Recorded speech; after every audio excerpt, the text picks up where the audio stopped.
Y'all know what it is. MZ Talks Boxing.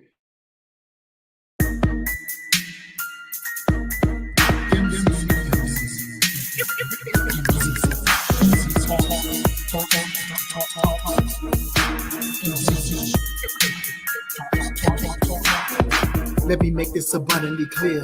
We talk about boxing here. My opinion is winning, but if you ain't feeling the good on your boxing, yeah. This mental headshot sting. So do these body blows that I bring. You wanted the big step to the ring. Let's go to the toe to the final bell ring. MZ Talks Boxing. Yeah.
What's going good? What's going good? What's going good? Little bro in the house, reaction fell in the building. Say salute, OG. Make sure my microphone is where it needs to be so I can be heard. What's going on, little bro? Glad to see you swanging through. Getting started a little late, but you know how it is. Sometimes we just be dragging. Well, I guess we here tonight to say that Showtime gave us a pretty good card. Bam Bam Rodriguez. He represented for the town of Texas, the state of Texas, the great state of Texas. Bam Bam went on and did his thing. Sent old boy back across the pond with no belts. That's right. Relieved him of his belts. That's what we did. Bam Rodriguez went on and handled his business, relieved the man of his belt. David Morrell. It was on his own. Oh, did I didn't make this the separation between the Showtime card, huh? My bad. I just, Bam did so good for Texas. I just had to say something. But David Morrell was on Showtime, which he did. He beat the man so bad the man is actually going around saying he think he owns something. You know you whoop somebody ass when they go and tell people that you own something. And then we got our sister Alicia Baumgardner calling out the quote. She says she's not doing it maliciously. It's more of a respect thing. We can make a big fight thing, great fight thing. Let me take my hat off and give a big salute to how you say her name? Dezern Cruz, the wily veteran, handled the business, held on to a victory, and kept the youngster at bay. That's right. Shadeja Green went out there, faced Miss Cruz. I don't want to mess it up. She went on and faced the Cruz Missile in the ladies division. And the Cruz Missile, they say she was cruising a little slow. Her explosion power wasn't as strong as it used to be, but it was just enough for her to hold back Shadeja Green. So congratulations to Dezern Cruz on that one.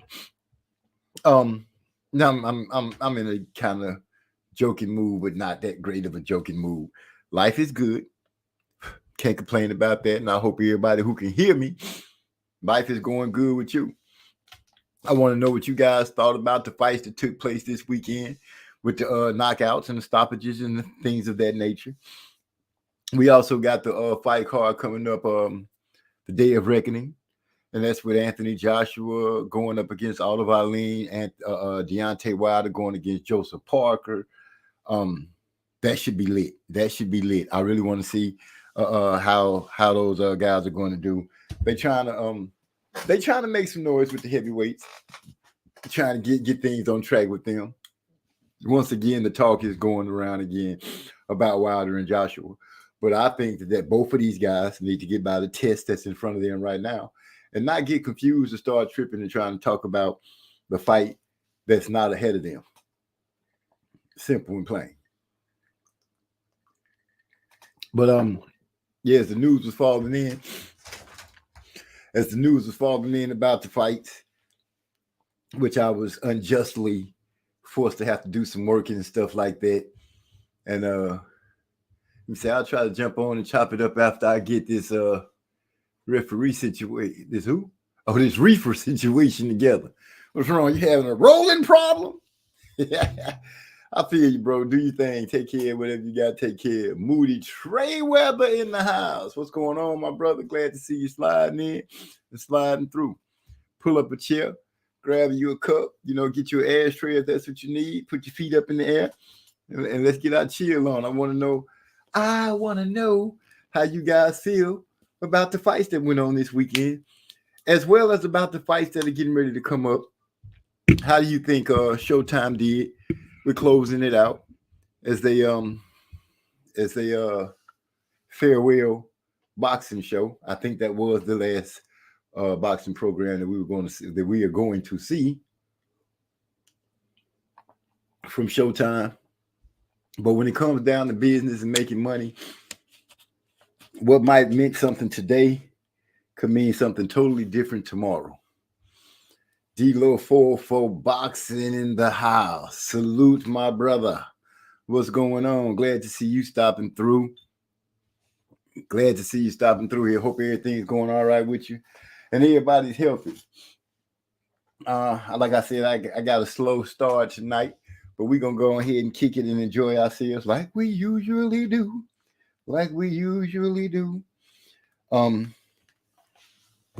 I hope the Canes come through because I want to see what he has to say or see what his feelings are about Shadasia Green losing to Deshaun Cruz, which when you think about it, it's not really a big surprise because here we got Cruz was able to fight that fight with what some speculate was a man. Some speculate was on PEDs, whatever it was that was going on. She was able to stand in there, battle it out, go the whole fight, bruised, battered, and scarred, but she's hard. Going up against Shadasia Green, which I can say one of our boxing analysts, experts, has spoke on the situation of Miss Green having a tight, tough outing in her career. I believe it was before she became pro, where, dare I say, the analyst used the words, the girl got her heart taken from her. I'm going to paraphrase and say got the fight beat out of her or whatever it was to make her not be as aggressive and be the Shadasia Green that people have come accustomed to. She took a loss. And I don't think anybody would have thought that Miss Cruz was going to go out there and lay it down. Probably was thinking out with the old, in with the new. And I think people look at Cruz as being old, I guess, because, her divaness, the way she do her diva stuff, she kind of an older diva, oldish spirit diva. But the lady not an old fighter. I think she started when Clarissa Shields started. Which she got Eric R in the house. What's going on, Eric R? Salute, family. Glad you're making it through. I'm just hoping that nobody made the mistake and thought that Cruz was just gonna lay it down. I did pick Shadasia Green to win by decision. I did do that. I did not disrespect Miss Cruz by saying I think that she would get stopped. I should have paid a little more attention to actually what it is that Miss Cruz presents in the ring, especially against someone like Shadeja Green.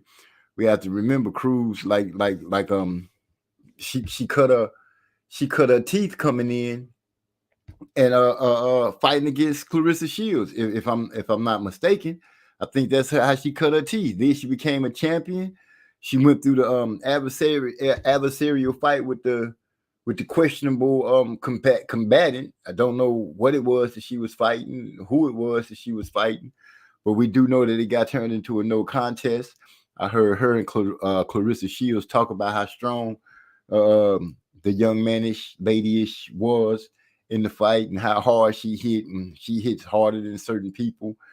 But she stood through that test and made it. This was something that should have been ringing loudly in my ears when I was sitting down making my Champ Ross picks. Wrong as they were, I made them and got to live with it. But hats off to Deshaun Cruz for being crafty, having a no quit attitude, not gassing out in the fight, and just sticking to what she know, gutting it out and getting the win. I would have thought Shadeja would have been the hungry, as we love to say so many times, the hungry young lion, or should I say lioness? Either way, Shadeja didn't get the job done. Well, I'm not saying that she's still not high on my list. I'm just saying that I have to evaluate her a little bit more when it comes to her stepping up against the competition. Shadeja, what the heck is that? Okay.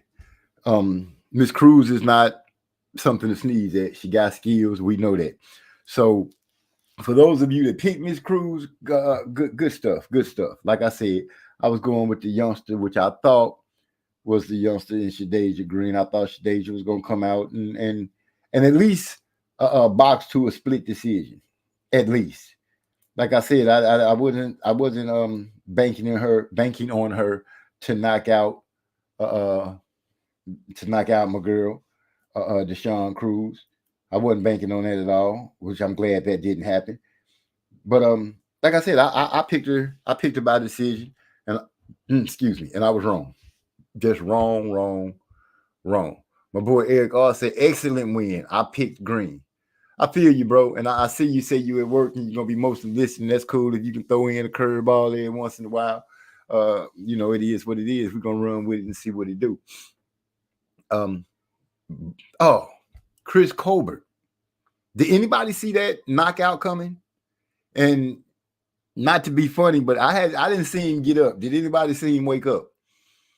I'm just asking. I ain't being funny, shooting no slugs at it. But unless I'm looking at the wrong thing, yeah, he got knocked out pretty good. And I can't think of the dude's name right now, but it should have been a good win for him being able to come back. Because this was a rematch, right? Come back and get a knockout. After you dropped him in the first fight, and then they said that Colbert won, they conversation going back and forth, we can run it back, boy was, fairly disgusted. You feel like you knock somebody down, you feel like you're putting hands on them the whole fight, and the next thing you know, the decision goes against you. Well, in that man's defense, I guess I have to say he did not leave it in the judge's hands. He did not. He went on and handled his business. Pretty much caught Chris with the same lacking, kind of getting slow on the defense, getting his hands up too late. Leaving the self opening, got caught. Wasn't it with look at myself. A right hook that caught him right. It looked like caught him right on the button and put him to sleep. Like kind of halfway out the rope, halfway in the rope. What can you say? It is what it is. How many times do you say go back to the drawing board and start over? But it does make you question, is this what Chris Colbert really want? I do believe Chris Colbert is the guy who was talking about having a franchise or something other than boxing. Maybe he didn't got what he needed, getting comfortable saying I got some residual money coming in, I got a business or what have you. Only time is going to tell us what is cooking with Chris Colbert and how he's going to redeem himself within the squared circle. But like I said, you guys feel free, hit me up with what fights you saw that you enjoyed, and we'll just build the conversations from there. What you feel about Shadeja and Design Cruz? How you think things went for Chris Colbert and what's next for him? David Morrell and him going out there and getting the stoppage. Was it round 2? I think I picked round 3 for him to get the stoppage. He go out there and win it a little sooner. But hey, I ain't mad at him going out there doing what he do. I'm gonna echo the sentiments of some of my brothers that Morrell and Benavidez is the fight to be had in boxing right now. I think that's the fight that would bring the most sparks and fireworks. But we got to get enough people to buy in. We got to get enough people to recognize who Morrell is, so we can get things simmering and cooking and boiling over, so we can get excited for that fight. That's what I'm thinking. Eric R said, need to stay at 130. That Bam and Sonny fight was a 10 out of 10. Sonny sold that fight. Sonny talked his ass off in that fight, and he came to fight. Yeah, let me not take that away from him. He did not step in the ring and shy away from what was supposed to be done. He went out there and he tried to make it happen. The young man from Texas. Did I mention that Bam Rodriguez was from Texas? I thought I might have not didn't put that out there, but facing the young man from Texas, San Antonio, he had the 210 on his trunks. So people know that, 210, the area code, San Antonio, blah, blah, this, blah, blah, that. Bam Rodriguez is a good fighter. He's a good fighter. He stuck with his game plan, used his feet, used his head movement, showed he had heart. He pushed forward, pushed on, and kept hammering. And he got caught a couple of times, but it did not deter him. The boy, Sonny was a little cruel. He's a little tough little character from across the pond. I won't take nothing away from him. He got some dog in him. He got some fight in him. Bam just, as you hammer on a nail over and over again, it starts to go lower and lower until you get it to the depth that you want it. And Bam just kept hammering away until he got it to the depth that he wanted it. And got what he needed. He got the stoppage. Am I saying this right? Yes, I am saying this right. He did not go the full distance. They did stop the fight. Or am I tripping? Am I looking at the wrong thing? But no, I do believe Bam went on and got the stoppage. Made Texas proud. Great way to show the world that he's going to be here for a while. I think if they keep moving him correctly, if he stays focused and studious to his craft, I think Bam Rodriguez can be a major player down the road in the game. What is he, a flyweight right now? What is that, 126 pounds? He doesn't look all that big for the weight class that he's in now. But so I guess we'll have to see what we had to see what decisions he make. Take that picture down, or I will think you switching fighters again like you always do. What? I don't be switching no fighters home, but my fighter is showing grit and determination, and he taking a punch. You know what I'm saying? That fighter, that's I'm just showing the plus they got a rematch coming up pretty soon. So I can have Earl up there. Well, I don't know what you're talking about. Just cause Bud happened to be in the ring when they took the picture and happened to be throwing the punch, that Earl decided to show how he could take a punch. Terrence got a little shine right there. So it is what it is. D-Lo said, I think it's at 112 or 114. Is that what flyweight is? Flyweight is 112, 114, smaller than I thought Bam was a little bigger than I thought Bam was like at least 126. But that flyweight and you get down so far, that's just too little for me to be able to keep up with the pounds. But as I was saying, I think Bam Rodriguez is going to be a good name, and if he just happens to his weight gets him up to one of those little darling divisions, 130. You get to that 130th, 135 pick. I think he can make him some nice coin and get him some good fights up under his belt and make a name for himself. This is just my thinking. What do you think? What do you guys think? Do you think Bam has got the goods? I think he got the goods. I think he has the goods. Ivy says Bam Rodriguez is going to get KO'd by my fighter, Nakatani, if he grows a pair. What? Did I say that right? Nakatani? Junto Nakatani, if he grows a pair. What you trying to say? Junior lightweight is 112. Okay, thank you, Moody Trayweather. 126. 126. Okay, I just took the 12 and put a 1 in front of it. Appreciate that, player. So he don't have too far to grow, and it looks like that he can carry the weight of a 130. You got Trey joining into the camp. What's going on, bro? How you doing? Salute. What's going down? Salute to the chat. Texas proud right now. Texas proud. Yeah, hell yeah. Sent that man back with no title and a sad face. I ain't been talking about Bam Rodriguez the way I've been talking about him for no reason. Whenever I dig my heels in and I talk about a fighter and I say this my guy, best believe the motherfucker gonna show something. And that's exactly what he did. He went out there and showed something. Had one of the best fights of the year as far as action and what was on the line. A unified championship. Fighting another young fighter in their prime. Neither one of them coming off a layoff. That's the one fight, big fight of this year where motherfuckers wasn't coming off a layoff. Both of them young in their prime in their 20s, not in their fucking 30s. And they went out there and did their thing. Salute to Sonny Edwards. He showed all kind of toughness. Went out there and got his eye fucked up early and tried to hang in there and come back with something. But Bam Rodriguez was just too active and too precise. Had too many skills. He was able to use a jab off the southpaw stance, the shit, which ain't the easiest thing to do. But he was dominating that dude with the jab. You know what I'm saying? Putting all kind of hard shots on Sonny. So salute to Bam Rodriguez putting on for Texas, San Antonio, all that. That's shit. right. That's right. 210. Yeah. Crunk, my bad. I got a little crunk. That's me. Yeah, but he gonna whoop Gallo next. Estrada next. He ain't been active. Out with the old, in with the new. This kid too young, too hungry, and it looked like he got some greatness in his future. 4.5 on the scale. He a baby world beater. He won. Yeah, he won silver at the Junior AIBA World Championships.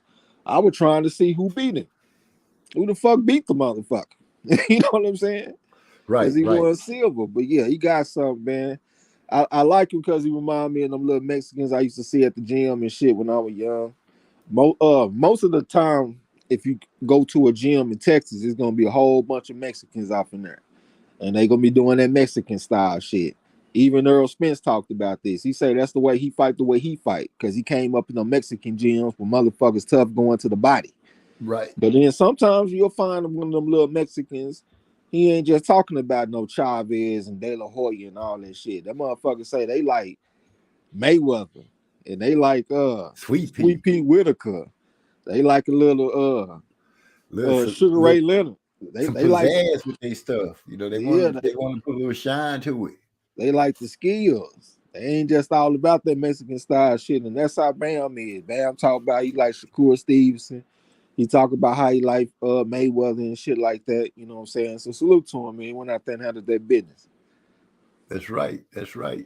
Sonny said he should. I mean, I say Sonny. Hyphy say Sonny should be extremely proud. He fought well and very hard. He just didn't have the power or jab to neutralize my boy Bam. Yeah, I mean, that's the difference between a 3 or a 3.5 going against a 4.5 too. Shit, it's a fight he was supposed to lose in my book. He went out there and did what he had to do. You know what I'm saying? But you know, the better man won.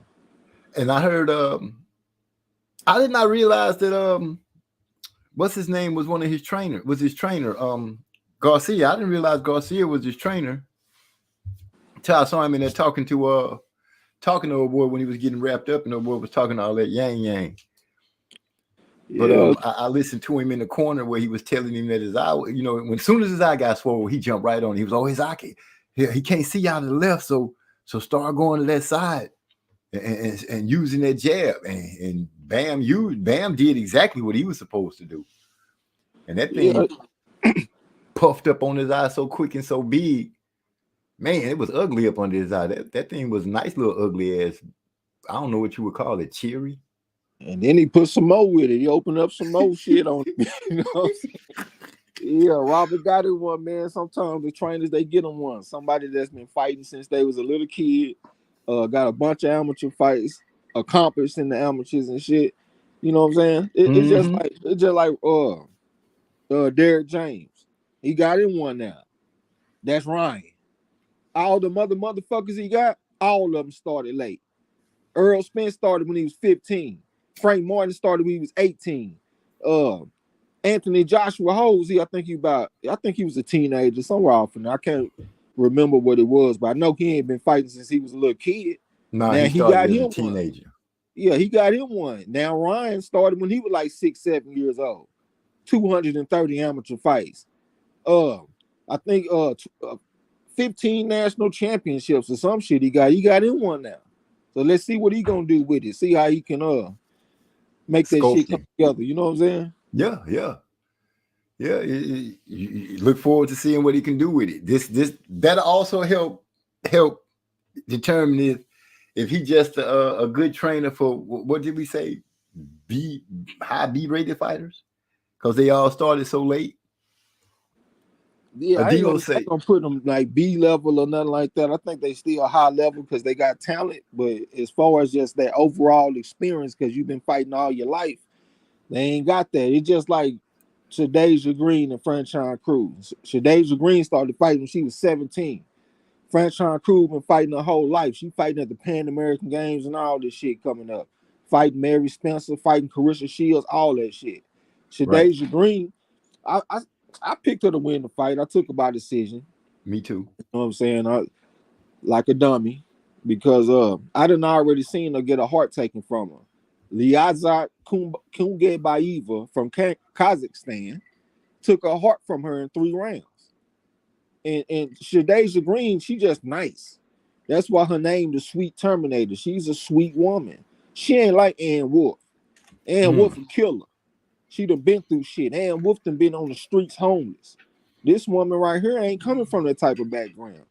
As a matter of fact, she got such a strong home background that her mother was putting a bunch of inputs on like where she go to college and all this kind of stuff. Right. You think Ann Wolf going to college? Fuck no. It's 2 different situations. So she can paint the picture because she is a power puncher. I'm not gonna take that away from her.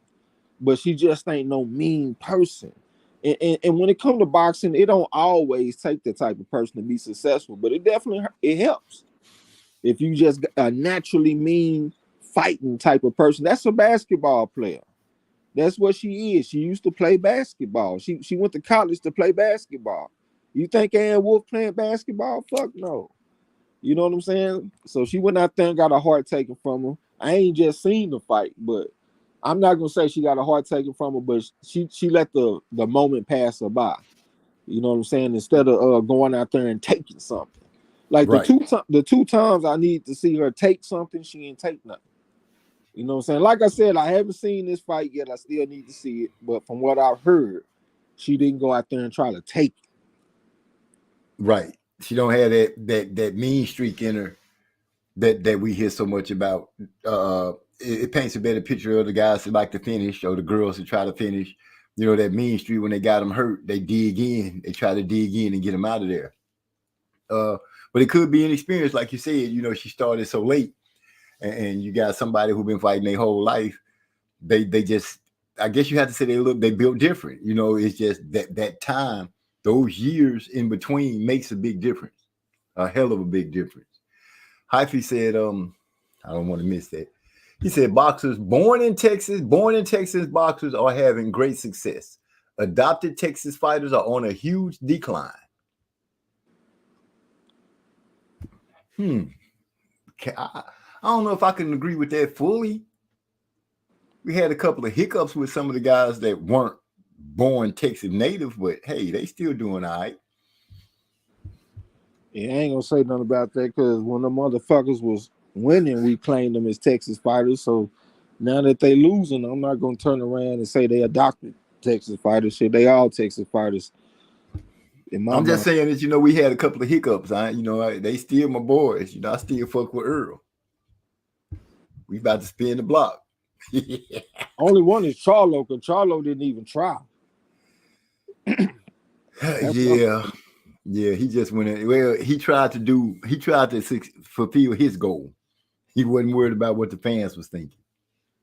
Well, he didn't try to win. He just went in there for a paycheck. At least Earl did try to win. I mean, if you look at the fight, he did land some punches. It ain't like he just went out there and just didn't do nothing. I know when most people think about the fight, they don't even think about him landing nothing, but he did. He landed a couple of shots.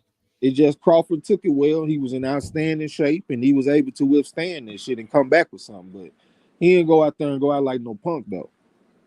That nigga Crawford opened up a whole new kind of store for Earl. You give me one punch, I'll give you 10. Yeah. He got to be. Let me just not get on that.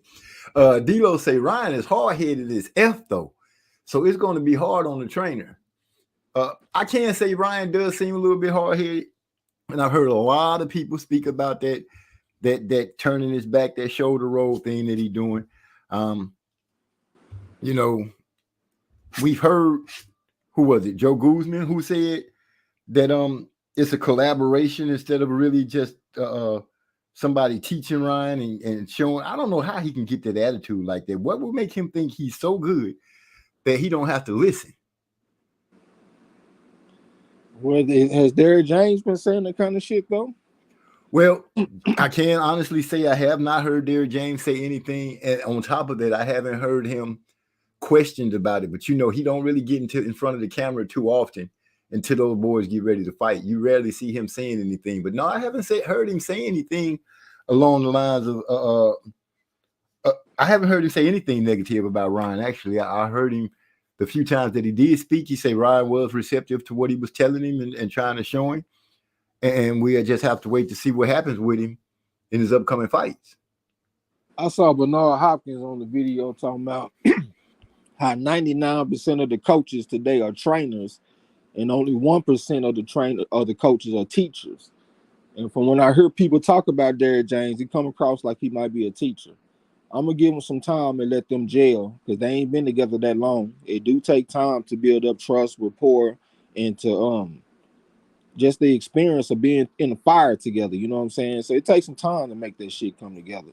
So I'm going to give him a chance, man. I just know when it comes to a fighter with a pedigree like that and started fighting when he was young and shit, not this motherfucker that done came when he damn near 20. This is Derrick James's best chance to show what he can do as a coach. You know what I'm saying? So I'm gonna give him a chance to see what they do. Okay, I feel you on that. I still have to adapt myself a little bit. I'm gonna start paying a little more attention to the men that's in the corners and the trainers, so I can kind of get a adaptive feel of when they say he's a better coach or he's a better trainer. I kind of get that from Derrick James because every one of his guys have said he teaches you. They actually have used those words. He teaches you why you're doing this or why you're doing that. So I'm gonna start using that. Start looking at other coaches, looking at the other trainers through that lens of, is this a coach or is this a trainer? What exactly is he doing with these fighters? So yeah, I'm gonna take interest in that so I can be a little more well adapted. I think it'll help me. It'll help me overall with the fighters and who I'm following, what I'm expecting from them. Yeah. We also got where was I? I don't want to miss nothing. Pain. Okay, everybody talking to each other. Go back up and catch my Neary comments, please, sir. Okay, I missed your Neary comment. Ryan is hard-headed. Where did I miss his Neary at? Bam Rodriguez, no. Gil Cole, salute, bro. What's up, Gil Cole? Glad to see you in the house, always. I'm mostly listening. Okay. How did I miss that? Nakatani, junior middleweight. Bam, a monster in the future. He's still if he's still around. Bam and monster anyway. Okay, I feel it. I see D-Lo comment. He said that's why I like Neary. He shows versatility, but has grit to go with it. Okay, when you started saying it, then I found it. I put it up. He said, in fact, to date, I still have Neary versus who is there, Hovanderson as fight of the as fight of the year, but it happened so early in the year that many long forgot about it. I don't know yet. Go ahead. I like Neary. He ain't really just got that deep amateur background that I like, but he a natural fighter. You know what I'm saying? He do a bunch of good things in that ring. Bad thing is he just came across the style that's the kryptonite to damn near anybody. He went against that motherfucker, the Heartbreaker. He might got my favorite nickname in all the boxing because it matches him so well. That's the slim long guy, right? Brandon Figueroa. Figueroa. Snatch your goddamn heart out your chest. And that's what he did, because Neary was winning rounds against this dude. We was calling the fight. That was one of my favorites. So Marlo was scoring that shit for Neary. And I'm like, yeah, he winning rounds, but this guy's imposing his will on his ass, and he started to chip away at him. And that's exactly what he did. He got him out of there in like 6-7 rounds, mid rounds. We just had a fight not that long ago where Basie Ramirez, a bona fide 5 on the scale, then won all kind of shit in the amateurs. AIBA World Championships, Olympics, Pan American Games, anything you could think of. And he went out there and fought this motherfucker. I can't think of his name right now, but it's another example of that big, tall, pressure fighter that's coming to make you fight every single moment of the fight. And he went down. You know what I'm saying? He got a knockdown in the mid rounds. It looked like he might be able to get up out of there, but the old boy got up, and we was back to our regularly scheduled program, putting that pressure on his ass. And then he made it all come together in the last round with a late knockdown on Ramirez, and he went out there and won the belts. So whatever that big, tall, pressure fighting motherfucker name is, salute to him. But that's just another example of how we keep on seeing that shit. You can have somebody with the skills, pedigree, and then they get off in there with this big, tall, pressure fighting motherfucker, and they go down. You know what I'm saying?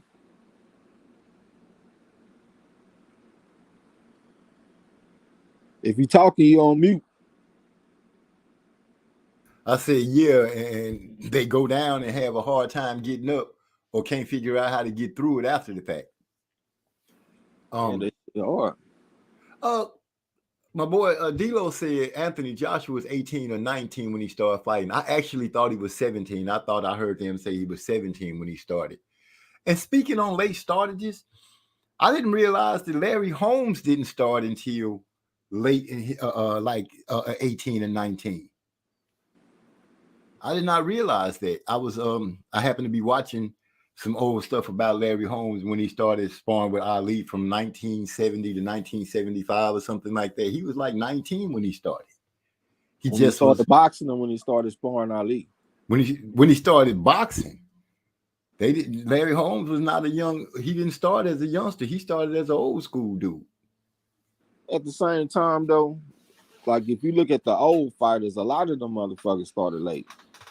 So if you got people that's around you that started late, it's not going to affect you as much as a modern time when everybody just about that's good starting when they 6-7 years old. But sometimes you do see some special guys like Sergio Martinez started fighting when he was 21, and he had an exceptional career, got some real big wins. Sometimes they come along like that, but not very often. You know what I'm saying? Right. I just thought I'd bring it up since it happened to come up in the conversation. It just surprised me because I was like, dang, Larry Holmes had a very successful career to have started so late. He said Big Charlo had to go out and get back some respect for the Charlo name. That's D-Lo.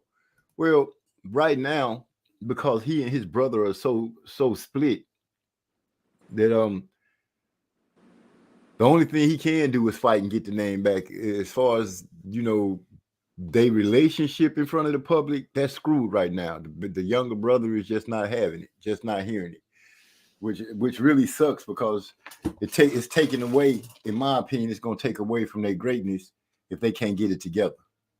Just have to see what happened with them, though. But, Big Charlo do got to, get his next fight up under his belt and at a set weight class, not some catch weight. Yeah, I ain't even checking for no Charlo. Fuck Jamal Charlo. Out with the old, in with the new.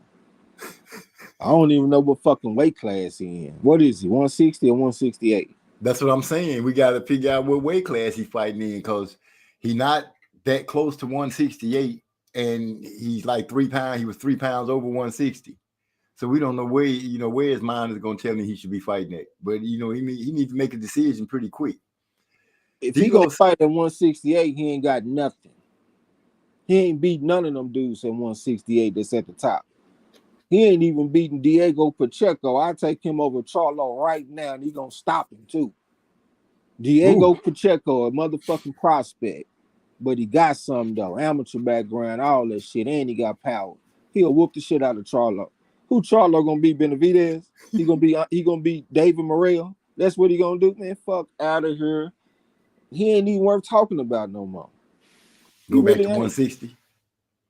Man, 160 pretty dead. I mean, it ain't like there's a lot of talent down there, but if we put him off in there with the guys at the top, I know my boy D-Lo might disagree, but if you put him in there with Janet Beck, I think Janet Beck will whoop his ass. Andre going back down there, I think Andre still beat him, even though he went out there and lost to Benavidez. But like I said, Benavidez whooped Charlo too, so I ain't gonna even hold that against Andre when it comes to a matchup between him and Charlo. Yeah, right. Man, I don't even think he ain't really relevant and shit. I know he got a belt or whatever, but that train and left the station, brother.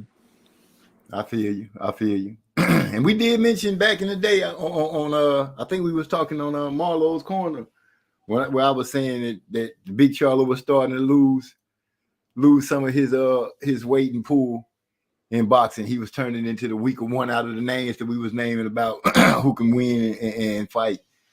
I did say he was going down the scale for me. Yeah, I think Canelo whoop his ass at 168 too. Hell, I thought that before he was inactive. And I definitely think it now. He ain't been fighting. Look at the way that man body looked going into the last fight with Benavidez. That man body didn't look like no top condition athlete. He looked like somebody that's been fucking around sitting on the couch. Sometimes fighters go on layoffs and shit, but they come back and they look fit. That man body look sloppy, man. He ain't look tight like he's supposed to. Yeah, he don't look like he living that Spartan lifestyle to me. So, I got you. Yeah, I ain't got no belief in that shit, man. I think there's plenty other fighters to be talking about, and plus we got up and coming fighters that we could be talking about. That's why, like on the trivia, I've been putting a lot of time and effort into like the modern day shit, so we could talk about the up and coming prospects and shit. Right. It's a matter of fact, it's a prospect right now named Elijah Garcia. You picked against him because you took Emil Carvajal, and that's when I was like, well, goddamn, when you gonna go against the scale, you want to get your ass whooped, get your ass whooped in. That dude right there, he'll whoop Charlo. I'm telling you right now, he'll beat the brakes off Charlo. Elijah Garcia, book it, he'll whoop Charlo right now. Charlo just got to get back active. That's the best I can do for him. Hyphy is saying Chris Colbert should seriously consider retirement. Man, he took that shit out. He took the fucking words out of my mouth. He took the thought out of my head, man. That man needs to retire, man. I don't want to see no more. Number one, he like to sit on the ropes and then let you beat on him. Ali used to do that shit. They talked about it when he was in the gym. He'd let folks beat on him. Look how this shit turned out for him. A lot of the damage that was on his body didn't necessarily come from the fights. It came from training. This dude is a bad trainer. He likes to let people beat on him in the gym, and then when he get in the ring for the real fight, he let people beat on him there too. Like when he get hurt, he don't want to use his legs and use his head and tie the guy up and use the referee. This dude want to just sit on the ropes and just let you beat on him until you get tired. He want to switch back and forth. when he in a right hand stance, his defense ain't that bad. When he go to the left hand stance, he start getting caught with all kind of Hiroshima and Nagasaki looking shit. You know what I'm saying? Yeah. Like square bit, and look at his eye. He got an eye that look like it's about to pop out his goddamn head at any moment because he keep on letting these people beat on him and shit, man. Like, I don't like what I'm seeing. I would like to see the guy go ahead and retire while he still got everything going his way, like as far as his health and shit. I mean, it is what it is, man. Like, he just got bad habits, and I don't like to see it. I don't want to see it no more. You need to go ahead and run his restaurant. Yeah, run a restaurant, man. Go link up with Al Heyman and let him put together a Harvard business plan for him and all that kind of shit. Because when it comes to the boxing, I think it's bad for his health. I really do. I know he can go back down to 130 and all that kind of stuff, but I just don't like his habits, man. That's what's really bothering me. Somebody that's comfortable with you just beating on him while he just lay there with his hands up in the high guard while you tee off on him. Like, nah. That ain't the way that's supposed to go. Right. D'Lo hitting us back to back. He said, word is James told him, speaking of Ryan Garcia, told him not to turn his back again, but Ryan kept doing it, talking about he was working on something. I mean, they still ain't had that much time together. I say give the motherfucker some time. That's what I say. And the opponent that he just fought was not no pushover. I know a lot of people don't know nothing about no Oscar Duarte Jurado, but he went out there and got an 8th round knockout over Alex Martin, the Chi-Town Heat, with a 176-35 amateur record, 6-time national champion. He had never been stopped before, and he went out there and got stopped by Jurado. I know how tough this guy is, and he was coming at Ryan with some heat. He was throwing some heat at Ryan, and Ryan coming off a loss after tanking, he go right into that type of fight. That actually made me have some respect for him. And we see right now he's trying to get a fight between him and Devin Haney. Right. D'Lo was also speaking on that. He was saying Ryan on Devin Haney's head right now. Yeah, the motherfucker done been in the ring with Haney 6 times, man. They 3-3. So why wouldn't he think he can beat Devin Haney? You know what I'm saying? So, right. Yeah, that shit make me respect him, man. Ryan, he one of them motherfuckers.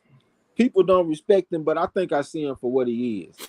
He one of them people that's like, don't dare me, dude, because I'll fucking do it.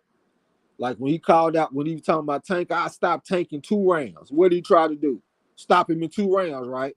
Yeah, he gave it a shot. Ryan is one of them people that's not just talking. People might look at him and think, oh, he a punk, he this, he that, he's soft, he this, he whatever. But the dude, he really is believing the words that's coming out of his mouth. He's not just talking just to be building up a fight. Like if he say he gonna try to stop you in 2 rounds, that's what he gonna try to do. You know what I'm saying? He say he want to fight Devin Haney. What I see him say, I just sent y'all an offer and all that kind of stuff. What Devin say? That's facts. You see what I'm saying? That motherfucker Ryan one of them people that's gonna try to talk the talk and walk the walk. So regardless of how successful he is in this shit, he might get beat, whatever. I respect him as a fighter. I really do. Okay. You gave a good meaning when you said he reminded me. When you said it, I saw him. I just saw a picture of him. Don't dare me, dude. Don't dare me. Because I'll fucking do it. I'll do it right now. Right now. No, fuck that. Fuck that, Mom. Get out the way, Mom. I'm going to do it. Yeah, he got that crazy white boy energy a little bit, you know what I'm saying? But he gonna get out there and try to do that old acrobatic shit, you know what I'm saying? Yeah. That's probably how old boy got up under his skin when he was at the beach. Yeah. I don't know. You saw that when he was trying to fight old boy at the beach. Yeah, I seen that shit. Ryan would have murdered that dude if he wanted to. He just fucking around with him. He could have killed that dude if he wanted to. But yeah, that's a perfect analogy of him. Yeah, I'll do it. I'll do it. Don't you bet me. I'll be going home with both of my legs broken, both of my arms broke, but I'll be the one to bet. Yep. He said, yeah, Brandon's name definitely matches his style. Figueroa, that is. He said, anybody like Tank versus Rayo? That's the one that just knocked out Cobra. I like the fight. I mean, it ain't nothing but fireworks. Rayo is Southpaw and Southpaw number 1. And Rayo, he done showed me that if he going against a Southpaw, he can touch it. He lost against Edwin De Los Santos. They were knocking each other down. It didn't last that long. It was only like a 4-round fight, but it was Hagler Hearns for 4 rounds. They knocking each other down. It was actually more violent than Hagler Hearns because Hagler Hearns didn't have a bunch of knockdowns. They had a lot of action, but that first round it was like they were just fight. Winging for the fences. Yeah, but these dudes was knocking each other down, and you got to get your ass up and get back in the fight. Yeah, and plus I saw him laying some hard shots on Colbert in 2 fights in a row, and that's another person that fight in the southpaw stance a lot, not exclusively, but he fight a lot as a southpaw. So I know that Rayo can touch you, and if he hit Tank, it's gonna hurt. I know Tank got a good chin, man. I give him that, but if Rayo hit him, it's gonna hurt. But at the same time, Rayo got everything wide open to get hit himself. He keep his head on the line a lot. That's not good. He stand up tall too. He ain't the type of guy that's gonna get that knee flexion and try to make himself a smaller target for the defense. He gonna stand up, and so he gonna be able to hit Tank, and Tank will be able to hit him too. I think that ain't nothing but a straight fire fight, a great fight, like a fun fight. Right. And Tank strikes me as the kind of fighter that if you get him good, he strikes me as the type of guy that's got to get that back. Rayo? No, Tank. Tank strikes me as the kind of fighter that if you get him with a good one, he got to get that back. He just strikes me as that. To me, his personality says that. You know what? Early in his career, I would agree with you, but the Tank that I've been seeing for the last few fights, I don't necessarily see that. The way Tank fight now is to make you like real comfortable, like you can get close to him and won't nothing bad happen to you. And then once he gets your pattern down, then he gonna start landing some real hard shit on you. And it really don't take much. Like if you see him fight, they really not even good fights. To be honest with you, the ending of the fight is spectacular. But if you look at everything that happens between the first bell and leading up to the knockdown or the knockout, it's really not that much action. You're gonna see Tank out there smiling and doing a bunch of moving around and shit. He gonna use the whole ring, north, south, east, and west. His opponent gonna be chasing him around, trying to catch him with something. Then boom, out of nowhere, Tank gonna catch him with something real hard. That's the way the fights go. You know what I'm saying? So it's not like if you hit him with something, he immediately got to come back. Like, nah, it's really not like that.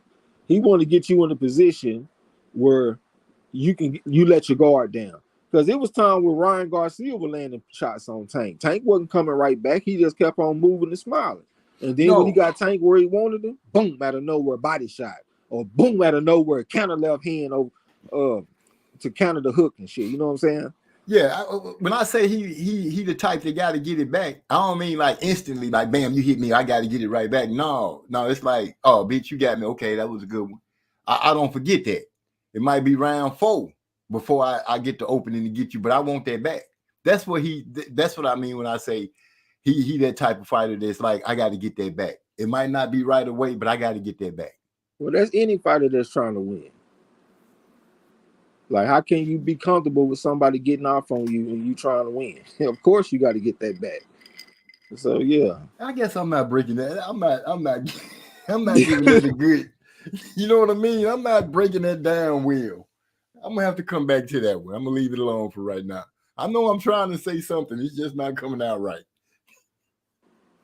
I think I understand what you're trying to say, but I just don't think it's exclusive to him. I think if anybody trying to win, if somebody get off on you, they hit you with 2, you want to hit them with 3. You know what I'm saying? Like, if you listen to any of the fighters talk about it, that's how they talk about it. Motherfucker hit me with 1 or 2, I want to come back with 3 or 4. I guess I'll be missing that part of the conversation.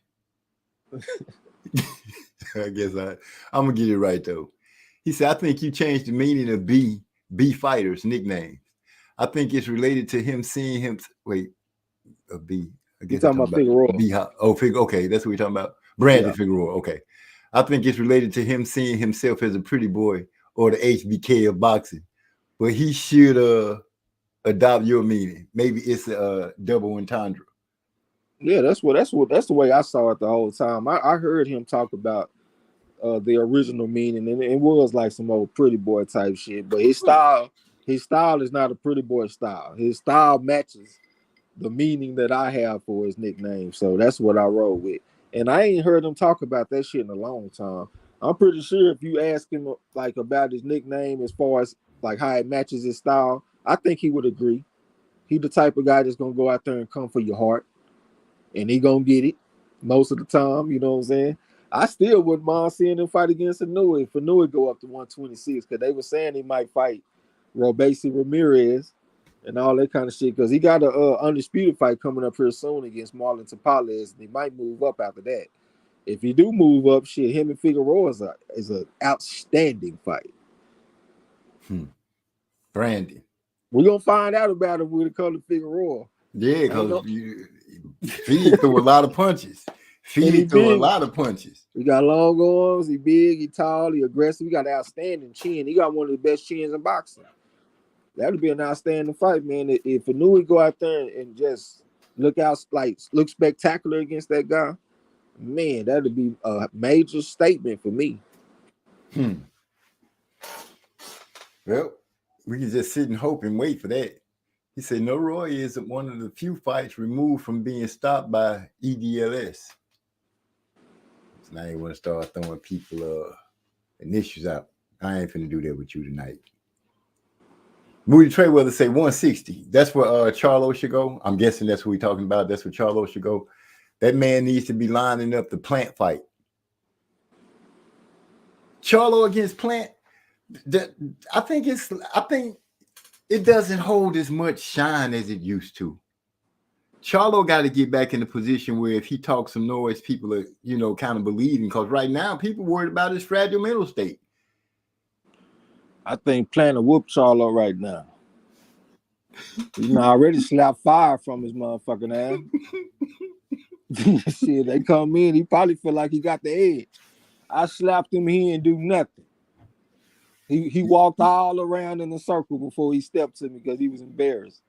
Didn't even step to him. He walked around the circle, then walked outside and kind of had a little showing out. But what? When he walked in the circle, he did try to step to him, and people got between them, but he ain't made no beeline. Man, I'm telling you, I want Plant for Morrell. That's gonna help us get the Morrell Benavidez fight because that's gonna give him a common opponent. I still find it interesting that when Plant fought against Canelo, he got stopped. When he fought against Benavidez, he went the distance. Yeah, he went the distance. He learned something. I don't know if I could say it's because he learned something. I think it's because of the style. Like when he fight against Canelo's shorter, smaller, so he got a bigger surface area to go to the body against Caleb Plant. And plus, so Benavidez is taller than Plant. He ain't gonna be able to go to the body quite like Canelo can. And Canelo be really ripping them shots to the body. He gonna slow you down coming down the stretch. Benavidez land a lot of headshots on you. You know what I'm saying? But I want to see if Morrell can stop Plant. I know Morrell is taller too. He ain't gonna be able to go to the body quite like a Canelo. But I still want to see if he can hit him with enough headshots and put him in emergency mode to get him out of there. If he do, people gonna make comparisons. They gonna say, well, damn, man, he fought against Benavidez and went the distance. He fought against Morrell, and Morrell got him out of there in 7. Maybe Morrell is ready, because there's a lot of people saying Morrell ain't ready. And they saying what Morrell need to do. He need to fight this person, fight that person. There's even some people saying that Morrell is too small for Benavidez, even though they're about the same height, and Morrell got longer arms. I don't know where that's coming from. But I just would love for them to have a common opponent and Morrell go out there and outdo what Benavidez did against that same opponent. Well, Plant did learn something. He learned not to be standing out there asking the man how he doing while they trying to whoop his ass. Yeah, that's true. He did learn that. Dang, I like Plant. Plant, he cool with me, but he didn't put himself in. I did say the other day that you got to give Plant his props because Plant will fight. He been fighting everybody. He get in the ring with whoever. But damn, you call Morrell. I want to see you fight Morrell so they can have a common opponent. I'm like, damn, you trying to get Plant fucked up. I'm trying to get us to Benavidez versus Morrell. I just think that's a straight detonation, nuclear detonation. That's what I think it is, and that'll be real good for us fans, man. That'll give us a good spectacle. You know what I'm saying? Yeah, something we haven't had in a long time. One that's worth it. Like straight action. And we done Every- had some good action fights, don't get me wrong, but we ain't had this type of action where you got the emergency against emergency. Right. You know what I'm saying? I Yeah. ain't seen that shit. When the last time y'all remember emergency versus emergency fight? The closest one I can think of that I can remember is when David Lemieux fought against Triple G, because a lot of people thought that Lemieux was gonna bring his normal style, where he gonna get in there and try to demolish you, and he really ain't just a real big guy. And neither is Golovkin, but they just had aggressive power punching styles, and the fight didn't go the way we thought it was, because sometimes when you get them two hard punching people, one of them try to box, and that's what Golovkin was doing a lot. He was trying to use his jab and stuff like that. But I still wouldn't quite classify them as emergency fighters like the way I see Morrell and Benavidez. Right. Morrell, after about the fifth punch, your ass in emergency mode from the last couple of fights I've seen. Yeah, that's what be tripping me out, man. He landed this last fight looked weird almost. Like that dude was laying against the ropes. I didn't really see him get hit with just the worst shots I ever seen. I mean, I saw him take a couple of shots, but it looked like he fell asleep on the damn job. Like he was laying on the rope sleep, and he didn't even get hit with nothing that was just out of the ordinary to me. You know what I'm saying? Yeah, I guess that's when you gauge how hard a dude really hit. When it looked like he not really hitting you hard, and you be like, dude, that dude, he just laid it down from that little bitty punch, and he probably hit you with a load of bricks. Yeah, like you said, after the fight, he talking about me. I think that motherfucker own self. That boy, that beat the cheat up out of him. He dirty. He over there with Snack. You know, so he started calling out Victor Conti. I'm like, damn. That man beat you. He said, I'm going back to 160. Fuck these niggas at 168. I'm going back to middleweight. I stand a chance down there. Man, when you beat a motherfucker, you make them say, this motherfucker cheating. I don't care what y'all say. He cheating. He done took the padding out of his gloves. He on some kind of PED. He messed with the dude that's known for cheating to show you how to cheat. I ain't no way y'all finna tell me he just whooped me like that. But he is strong. You know, I ain't saying he's cheating. I'm just saying that, damn. This motherfucker, what the contract for 160? I'm through with this shit. And the guy, he really ain't even just a horrible opponent. I mean, he ain't just the highest ranked guy, but he got like a quality win. He beat Isaiah Steen. That's Charles Conwell's brother. He got over 100 amateur fights, won a couple of national championships and shit, and he went out there and lost to Center Abeko. So he wasn't just a horrible opponent. He just was in there with an emergency fighter for the first time.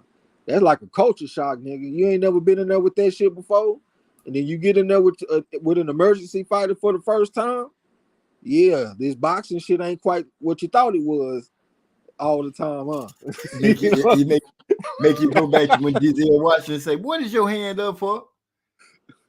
Put your damn hand down. What you smiling for? Boxing's fun. Oh, it's fun. You think boxing's fun? No, sir. No. Yes. Make up your mind now." Yeah, go get that emergency motherfucker, put him in the ring and see how much you like boxing. That's what every GM should have. Every GM should have an emergency motherfucker. Oh, you think you can fight? Yeah, go on, lace up. Go on back there. He in the back room working out by himself. They got chains and shit on the door. They don't even let him out regularly. Yeah. Yeah, for real, man. That shit there. And let's see if he gonna come back to the gym the next day. You know what I'm saying? He come back tomorrow. We working with something. But you let old crazy up out the back come up here and get with him. We'll see how much he like boxing in. Yeah, every GM should have an emergency mode fighter. Every weight class, at least when it comes to the pro game. An emergency mode fighter. That shit tough. Let me see. I say, oh, excuse me. Jamil has suffered the same fate as Earl, not pushing the body at the highest level for any lengthy time. His performance lost strength. I mean, he's permanently lost strength and can't get it back. Who, Jamal? Yeah, that's what we're talking about. I would guess you meaning like alluding to the drinking and extracurricular activities or whatever else they're doing that they shouldn't be doing. I'm guessing you would be meaning that. Yeah, niggas ain't living like Crawford, man. Crawford live in the gym, motherfucker stay in shape. You don't never see him gaining hardly no weight. Don't see him drinking. Don't see him drinking. Don't see him smoking. Don't see him. Don't hear about it either. Nothing. Nope. You just see him surrounded with talent that kind of keep him young. He just got everything going the way it's supposed to go. And these other fighters, like PBC fighters, we just don't see it like that, man. It is what it is. The last one that showed us like that from that side of the pond was Earl. I mean, Floyd. Floyd is the only guy I know from that side. I can honestly say Floyd was the first fighter that I seen and heard other fighters tell stories about. This dude here would just jump up and start running out the blue. You be at the club, everybody else drinking and smoking, and he'd jump up with his boots on and take off running. And that's impressive. But what about the guy that don't go to the club in the first place? I feel you. You know what I'm saying? That's Crawford. Yeah, I respect Mayweather because he gonna go out there and party hard, but he gonna train hard. But shit, Crawford, the motherfucker, ain't even at the club. He at the crib with his kids if he ain't training. You know, he somewhere watching Shakur Stevenson train and giving him pointers or something. I saw a motherfucking fight. I don't even remember what fight it was, man, or what country it was, but it was across that water somewhere, and Crawford was at the fight. I was like, damn, this motherfucker really love boxing. Like, he be popping up in all kind of fight cards and shit. Man, that's cool. Yeah. He a good ambassador. I got to give him his credit on that shit. Frank Martin, Shakur Loma, and Zedetta. As fights. Zepeda. He didn't put a B. All them southpaws, too. Which means the lanes would be wide open. All of them. Good fight. I would say that Frank Martin would have the hardest road to travel if that was a tournament. I would say he would have the hardest road. Zepeda might win that shit if that was a tournament because I think he the biggest one out of all of them. Throw a bunch of punches and shit. Huh. Yeah, I would say Frank would have the hardest road for being such a late starter. Eric Arce, he believed Chris Colbert gonna start quitting when the going gets rough. Ooh, that's saying a lot about a man when you say he might start quitting. He done already quit. I didn't want to bring that up. No, he quit against that dude that it was this dude. No, the Dominican fighter. Hector Garcia. He quit. Yeah, the one that Tank beat up. Yeah, he quit against him. He just didn't exit the fight, but he stopped fighting though. So I consider that a quit. A self-preservation quit. Oh, okay. He just packing it in. He just ain't giving it up. Yeah, just run. Just get out there and get on your bicycle or motorcycle. Let me see. How much chance y'all give Parker this weekend against Wilder? I give a motherfucker a good chance because Wilder. When the last time he fought? The Nordic Nightmare, but that was the beginning of the year. It was 2022. Yeah. He knocked him out. Go look right now. I'm about to end the speculation right now. Okay. Derek Bailey in the house. Salute, Derek Bailey. OG. I give Parker, huh? I was just saying salute to the OG. Oh, I give Parker a good chance, man. Saying that Parker is the more active of the two, and Parker had a good showing his last fight. Parker looked pretty good.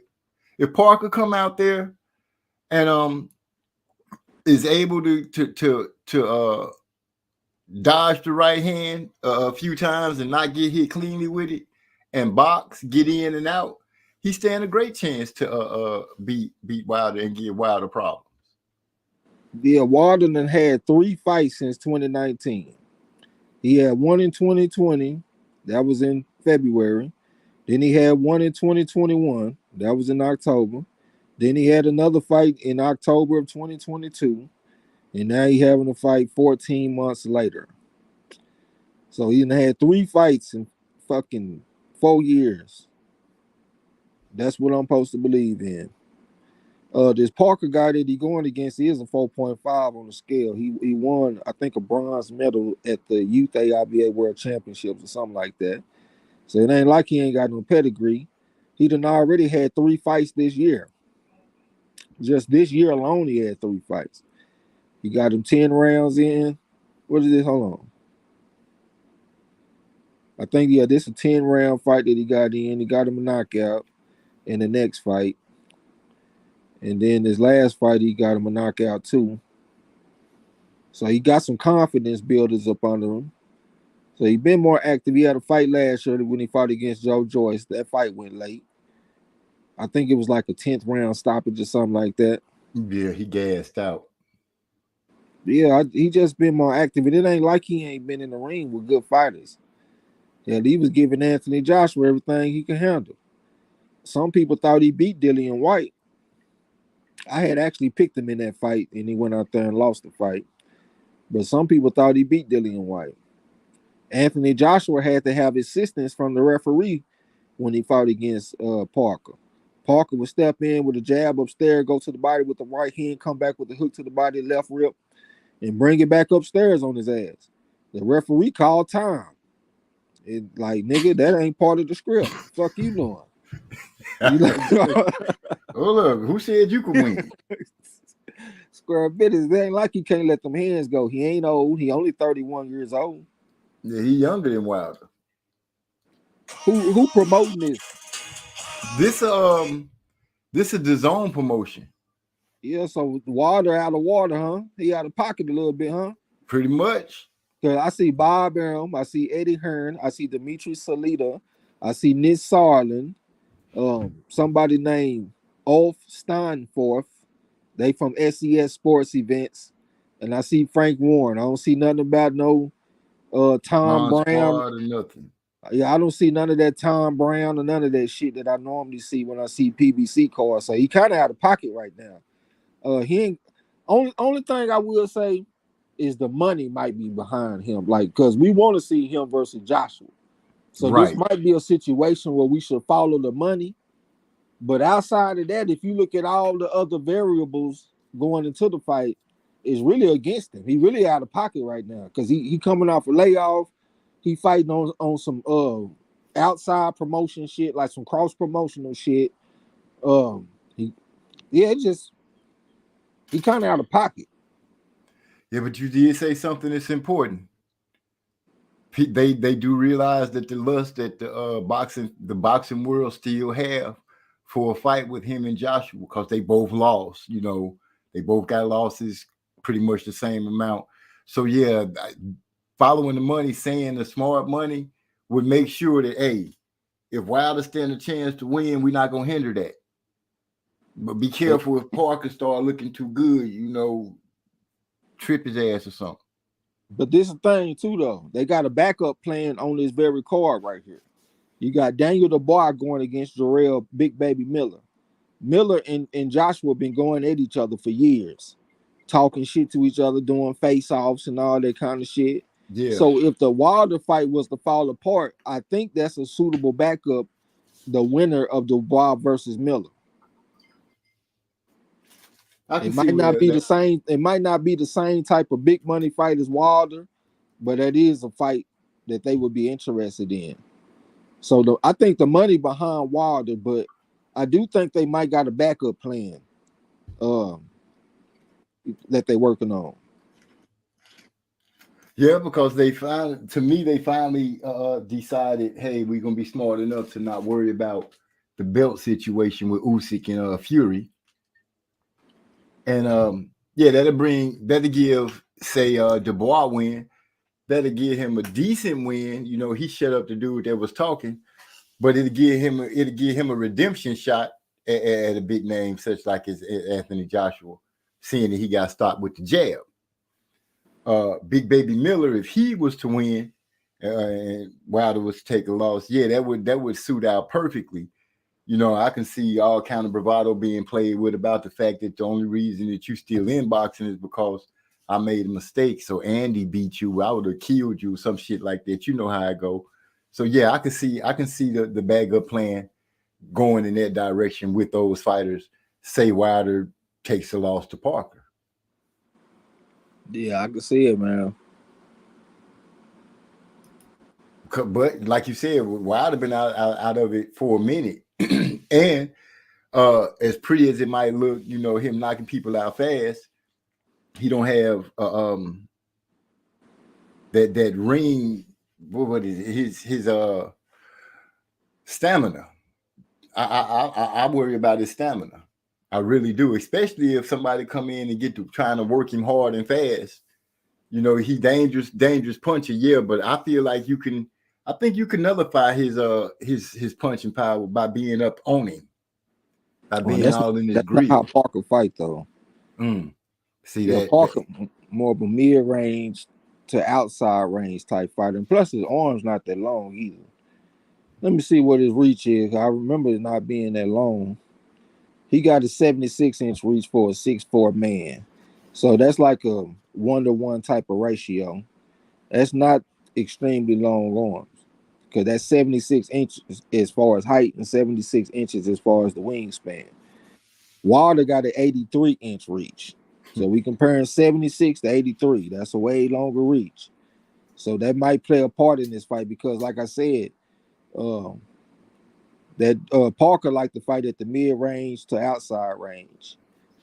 It's just the fucking activity, man. Like, damn, it's just so hard to get behind the guy that only had 3 fights since 2019. Before then, he was having 2 fights per year. And since then, he went to 1 fight per year. It's just hard to get behind that shit. He done lost 2 of his last 3 fights. I know he got a confidence builder against Helenius, but goddamn, that shit was 14 months ago. How long do the confidence last? What you say? It's got to have some kind of run out point. You got to get back in the ring. Hell yeah. So, I'm kind of worried for Wilder a little bit, you know, because the activity. But I probably pick him though. Yeah, but we were just answering the question what we thought about if Parker had a chance. Yeah, Parker stands a good chance.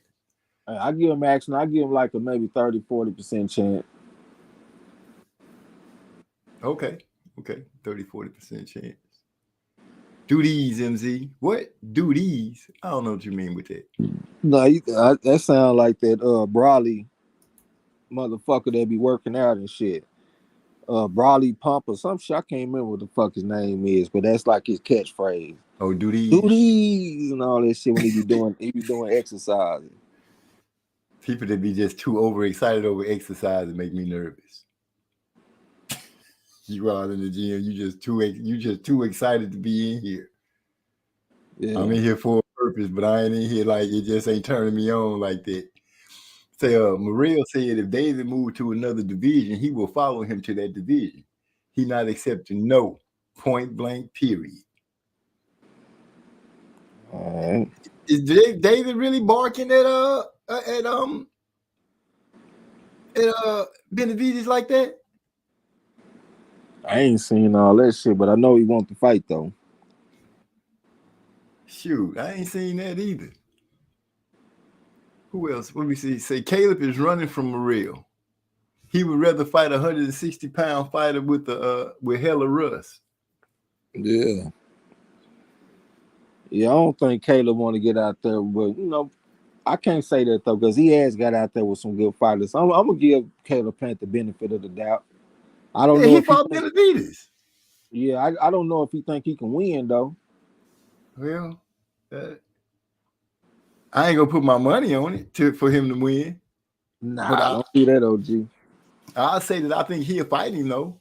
I got confidence that Caleb Plant to fight him. I think Caleb Plant to fight whoever say they ready. But I think he got a real axe to pick with the Charlo twin. I think he got a real action pick with him. That I wouldn't. If he seems like he's swaying a lot more to fight Charlo than Morrell, I would have to give the history of him and Charlo some weighing points in that. I wouldn't say he's running from Morrell. I would have to say that there's some history between him and Charlo. That's why he would be picking that fight first. And it's safer too. Like, let's be 100. Yeah. I don't think the Millionaire be getting thrown in as much fighting against Charlo. That's Thor's hammer, just in case somebody want to know. David versus David could be the closest we can get to Better Be versus Bivol. Oh, that's a good comparison. Kinda. Derek Bailey say, is a Morrell 6'1"? Yeah, he like 6'1" with the 78.5-inch reach. I missed that. My fault, Derek. I ain't mean to miss that. He meaning as far as comparing him against Bivol. I mean, I said Bivol. Against Benavidez. He said David took Boo-Boo's wheel. He looked like he was in a steel cage match for an hour. I think Boo-Boo, I would say if I had to assess anything on it, the weight and David's height and the style of fight that David brought was going to get Boo-Boo anyway. But I think he just got caught with a good, clean right hook that he didn't see coming. And that kind of started the beginning of the end for him when he got caught like that. But I believe David's height, length, and the way he fight was going to catch up to Boo-Boo anyway. Plus, Andre ain't been active, so they ain't help either. That part, to be at 168, and your first big test, your first test is this dude. The Mexican monster. Yo, you ain't in your prime. Look at that man body. That man body don't look cut up, and his muscle looks smooth at 168. That's the type of shit I was looking at too. Here, that reminded me of when Donaire fought against that last motherfucker, that Santiago dude, or whatever his name is. Morrell out there looking like Bernard Hopkins when he was getting ready to fight Kovalev and shit, with them real smooth looking muscles. Like, no, it wasn't right, man. That man is a blown up 154 pounder, just like whoever said that shit. 160 pounder, blown up, man. Getting up there, 35 years old, damn near 36. And I'm thinking they're using that weight. This just coming to me. I'm thinking that some of them using that weight and they kind of get a little lazy. You know, I don't have to work as hard because, I can weigh this much. Because I can't see how you can be saying I'm working on my skills, but not keeping your body as prime as you most possibly can. You get past 30, it get hard, man. Your testosterone start dropping. It'd be easy for you to hold that fat on your body, man. They better get some of that stuff Frank, the baseball player, and them be talking about on their commercials. Help keep them going. I don't know. Yeah, once you get past 30, it'd be harder, man. I understand. Believe me, I understand. I've been knowing for about 20-some years that it get harder once you get past 30. Yeah. Stuff start getting hurt. You start twisting ankles and shit. You can't keep up like you used to. Your goddamn what's that shit called? Your metabolism slow down, man. That's the hardest thing when it comes to cutting weight, boxing, and all that kind of shit. Yeah. His body just didn't look the same at 168 as it do at 160. I was looking at that shit. And plus, I think he had some, like, he wasn't just completely active, like, in the gym when he was inactive with his career. He looked like a motherfucker that's been on the couch to me, too. Yeah. I ain't going if I ain't got to. It was a picture that was going around. He looked fat as fuck.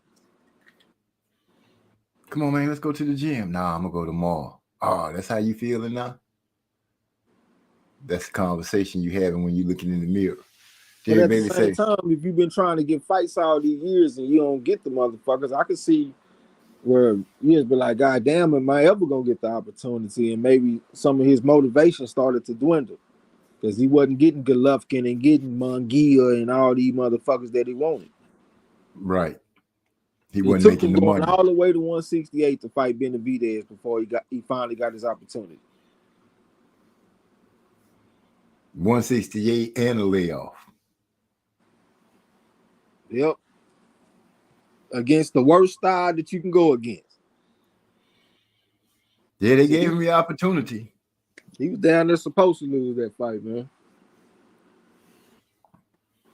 Say it was 2 years ago. Yeah, it was 2 years ago, Derek Bailey. Moody Trayweather say Parker got 20% chance to win against Wilder. Frank Warren is the lead promoter. DAZN is the network. That's coming from Hyphy. You make a compelling argument. Oh, this Eric R to you. He said you make a compelling argument, but when you describe the fighter dimensions and Parker's boxing range preference, I can see how it can play into Wilder's advantage. Yeah, he want to fight mid-range. He got the shorter reach. You know, it's going to be hard if say Wilder just happened to be on his jab that night. He got a pretty decent jab when he used it. Say he happened to be on it that night and Parker not getting off the line. That could be detrimentally dangerous for that man. That could be a fast fight. Yeah, that's why I brought up his dimensions. Because that's why I said, I mean, even though he ain't been fighting and shit, I probably still got to pick him. But you skipped Derek Bailey. Derek Bailey said Wilder fought last year. Yeah, he fought last year, October the 15th of last year.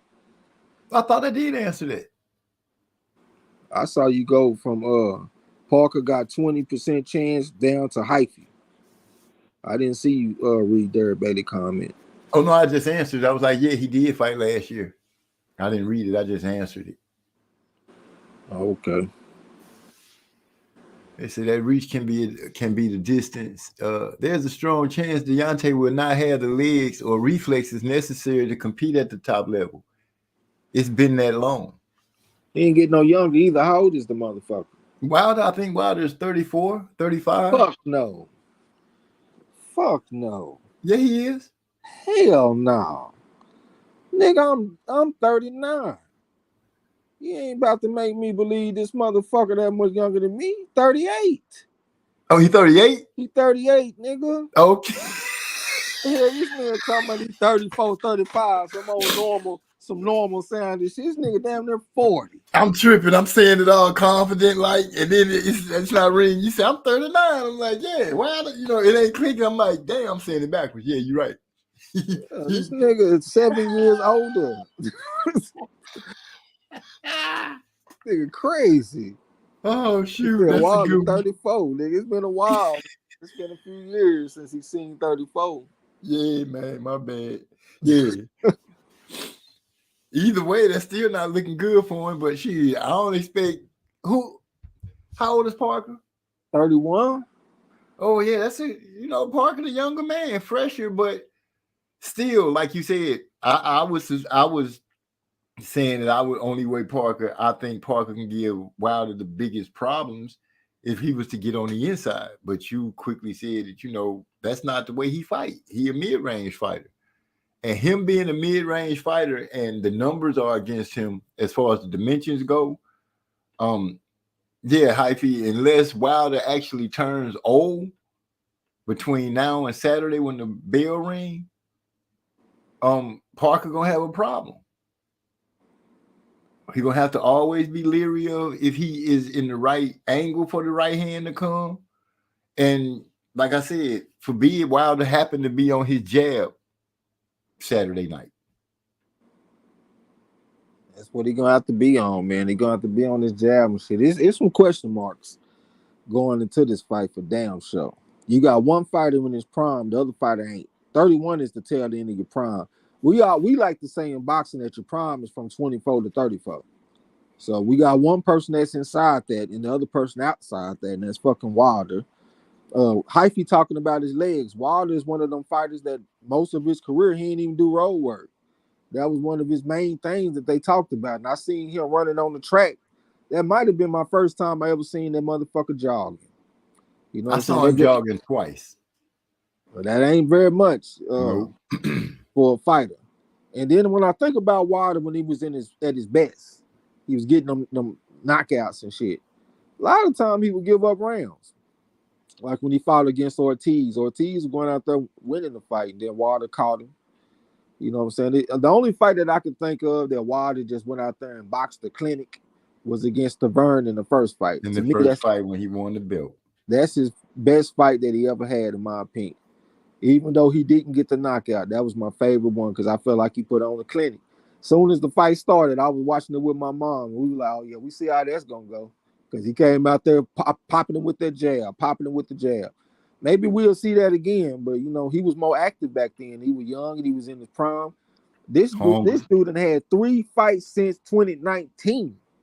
This in fucking 4 years, he done had 3 more fights than me and you.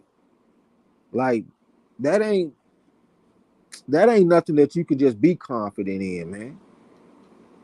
Like, if you like to make picks and get them right, how the fuck you gonna be confident in that? And he going against somebody that had 3 fights this year alone. Like, come on, man.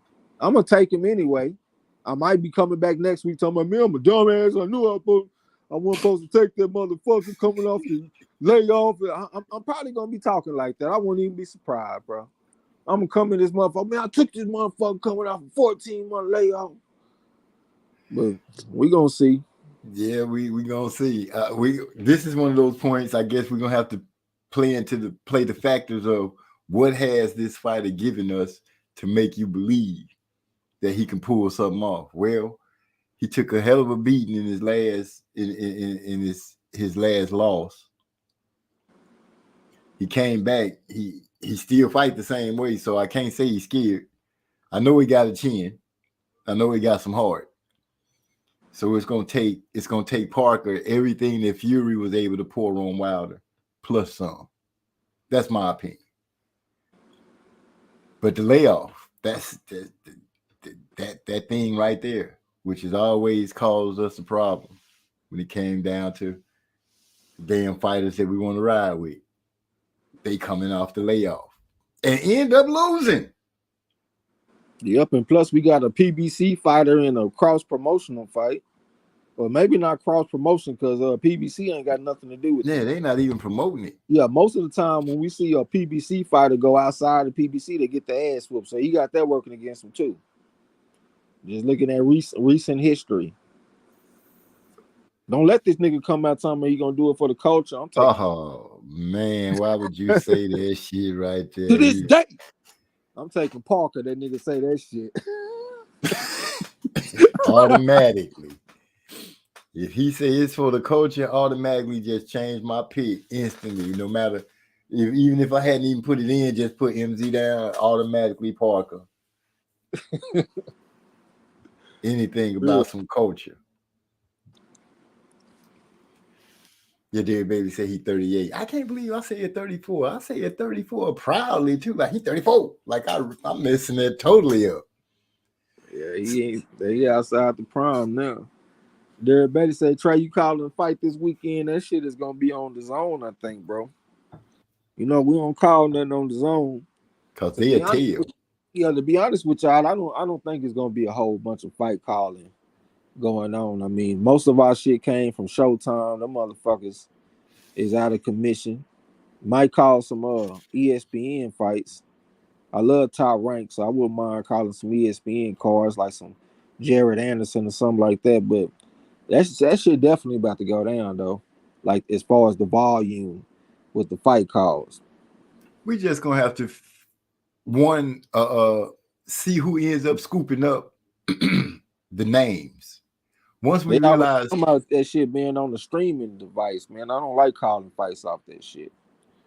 I feel now if it's like if Paramount gonna be running it, that's gonna be like your streaming devices, like Showtime. Like for most people, they get you don't have to have the whole package to get it.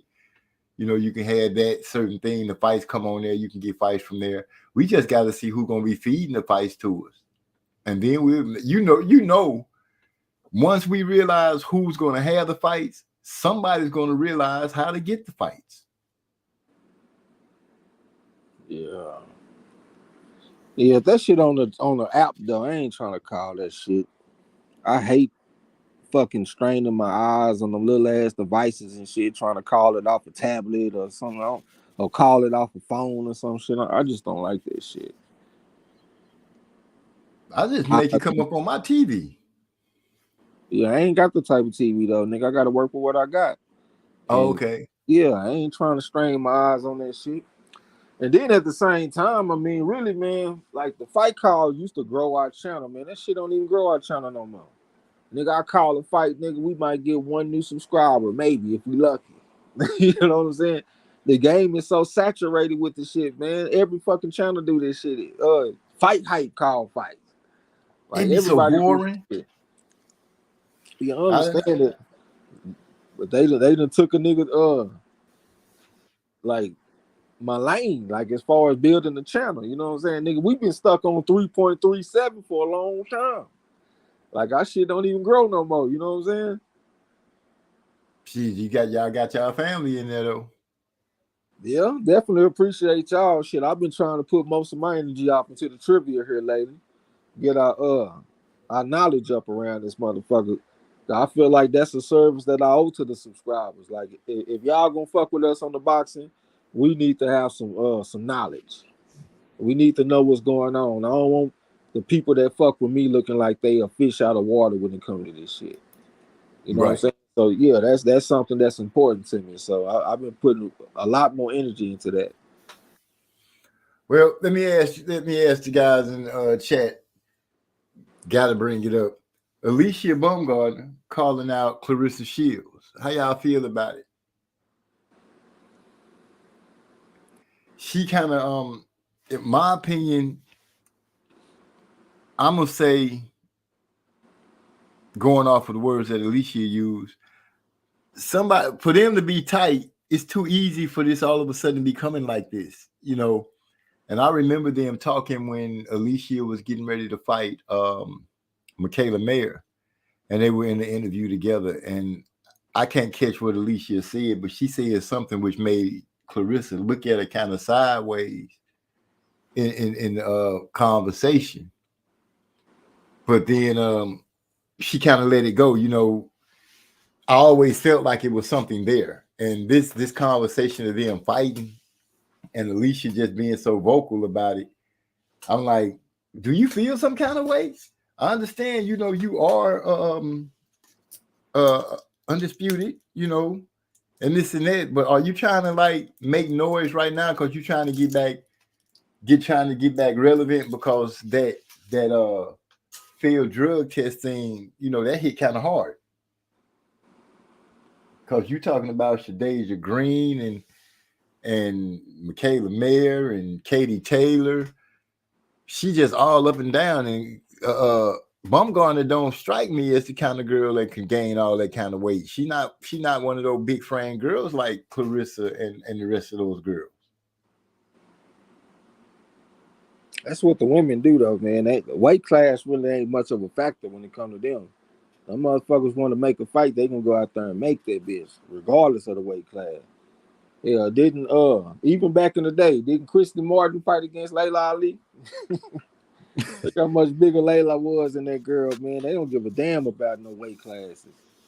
But nah, she gonna get her ass whooped, man. I ain't gonna even lie to you, man. I'm not even looking forward to I guess I could say maybe I'm looking forward to seeing Alicia Baumgartner in the ring because I do think she's a good fighter. She got some good skills. But the build up to the fight, I am not looking forward to that shit, man. That woman annoys the fuck out of me, man. I think she's beautiful. I love to look at her, but I don't like to listen to her. All that loud talking and all that over the top shit, got to get in everybody's face and all that extra energy. That shit there annoys the fuck out of me. But as far as her and and Claressa being cool, then all of a sudden it looked like they might fight. Shit, that's not no different than most women. I done seen women walk around with each other, be best friends every single day they together, and then next week they fighting like a motherfucker. It's always a little bit of underlying shit when it comes to women. It's not always what it seems. They can be cool, but at the same time, it might be some jealousy somewhere or some like that, you know what I'm saying? So I'm not surprised at all, man. They just women being women, in my opinion. He say Alicia can't beat Ladrendo too. Lindarthu or whatever, man. Yeah, without cheating. Well, I can't even like speak on the cheating part because it's hard. Like you say, it's kind of hard to listen to her because when she try to explain it sounds I don't know. It just don't sound right. It don't sound right. I guess it's hard to listen to anybody that's accused to being on something when they saying that well, I can explain. Yeah. Okay, explain. Because right now, all I'm seeing is that you cheated. Have you seen pictures of her when she was younger? Yeah. She was a cut up young girl. Cause I have a niece that that's like that. Her name is Audrey, and before she became an athlete, she was all you could just naturally look like she has been working out. She didn't look like that to me. I saw way more adipose tissue than what she got now, for sure. She didn't look like no cut up ass female on the shit that I saw. I see a difference. So that makes me not believe that it's been a mix up or a misunderstanding. I think she failed the fucking test. And then the way that she acting shit, man, that shit look like Roy Rage to me. All that extra aggression and shit that she be having, man. Do you be seeing how this woman be conducting herself and carrying on? Like, man, that shit, they're crazy, man. It really get on my nerves. She remind me of one of these millennial girls. She remind me of one of them. The way they act and how they talk and how they kind of goofy. She kind of goofy. She got all the characteristics of her generation. Remember, I was saying, we got to look at the generation nowadays and be like, okay, let me fit her in exactly where she fits. She fit in with the internet crowd and the way these girls act. She probably like Jazzy Red or Sexy, whatever the Sexy Red girl. She probably like her. I hope not, man.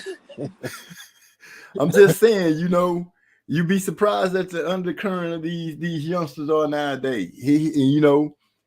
She already talking about, she looking to make the money. So, okay, I know what her head is on that. She wants to be known.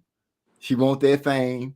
Everything that you would think when you were young, that you was like, oh, I want to be a pro basketball player, pro football player. It's a life that you dream for that. And, women boxing is picking up a lot. Jake Paul helping them get their big purses and stuff. She getting to brag about the belts, and she 28, 29, about to be 30.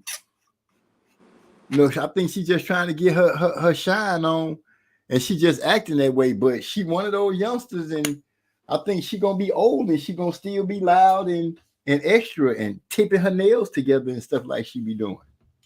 I think that's that motherfucking shit she on. I think that's Roy Rage, nigga. That's what I think it is. I ain't bullshitting. I'd rather see her just come back and just be pretty, man. I don't need all the extra shit. Bitch, go start an OnlyFans. Hell, I'll pay $5, $10 for a subscription to look at her ass. No, this man didn't go start OnlyFans. Yeah, wow. Yeah, the other girl got one. Michaela Mayer got one. Shit, Alicia Baumgartner can get one. Yeah, you ain't know Michaela Mayer. You know she had one. No, we done talked about that before. Yeah, we done talked about that before. She got one. It slipped my mind. The only person that kind of stay on my mind when it comes to the OnlyFans is Lisa, the big girl that used to play basketball. The Cambridge chick. Yeah. I don't really look at the boxing girls like that. Dang, Michaela got a fan, OnlyFans. Yeah, she be advertising that shit. She be wearing them shirts with OnlyFans on it and shit. I'm surprised you ain't seen it. I ain't really, you know how you be like paying attention so much to the athlete and not really what they wearing. I like what Alicia Baumgartner be wearing in the ring too. She be wearing that little old bitty revealing shit. Yeah, that little warrior thing that be like. She started letting her hands go and start bouncing up and down. Yeah, nigga, I'm more interested in seeing that than seeing her fight. Nigga, come back and put on the motherfucking put them bikinis on and get on the scale and all that shit and get in the ring and wear them little old bitty ass skirts or whatever that shit is she wearing. Yeah, I'm more interested in that than all that other shit. Man. Dear baby said she said they could fight at 147. Not to get off topic, but the fight hype calling the fights, and you on at the same time can pull people from his channel to yours, Trey X. People tend to channel hop. Yeah, Fight that's hype be true. trying to do that call when y'all be doing y'all call. Everybody on at the same time, bro. It's literally like hundreds of channels calling fights at one time. Let me show you. I'm finna be 100% honest with you. That's how tunnel vision I am when it comes to these channels. I listen to y'all channels for fight calling. The only reason I know some other channels do it is because I actually see them advertising it. But for the most part, I've never really paid attention to how many people try to call the fight because I'm prejudiced like that. If what I ain't fucking with ain't there, I guess I won't be fucking with it. Yeah, man. It's real deep when it comes to them fight calling streets all day long. But our community is pretty tight knit though, because I don't fuck with nobody besides y'all. I honestly don't even like boxing fans. I only fuck with y'all. Like if you want to see me get mad, let me go to boxing scene and go look in the fucking comments and see what the boxing fans are saying. That is an easy way for me to get mad. Most of them don't know what the fuck they talking about. They don't even know nothing about the fighters and stuff like that. That's why when somebody come talk crazy, Hyphy can run half of them off so fast, he gonna ask them, well, what you think about this fighter against that fighter? And they don't even know what the hell he talking about, so they bounce and leave. Because most of them just be talking, man. Like, boxing fans are fucking annoying. You know what I'm saying? It just is what it is. That's why I'd rather just surround myself with people that's knowledgeable and really got love for the sport and watching the shit for the right reasons instead of tribalism and all this other shit. You know what I'm saying? So, but yeah, I pretty much just stick to our community, man. You took the words out of my mouth on that.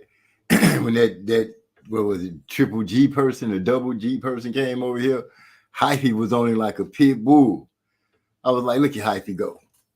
Hyphy saying, you ain't gonna come around here trolling around here on this channel. Trolling around here is my job. Yeah. Now, what you think about this fight right here? Who? Yeah, that's what I thought. Get your ass up out of here. He said, I agree. That's a turnoff. He said, Eric also said, I agree. That'd be a turnoff. All that rah-rah from women. Yeah, I don't need all that, man. He said, women remind me of two lawyers trying to make a partner at a firm. Cutthroat energy. Yep. Side note. There's a way to access. There's a way to access everyone's OnlyFans for free. Discord DM. For yeah, drop it off, nigga.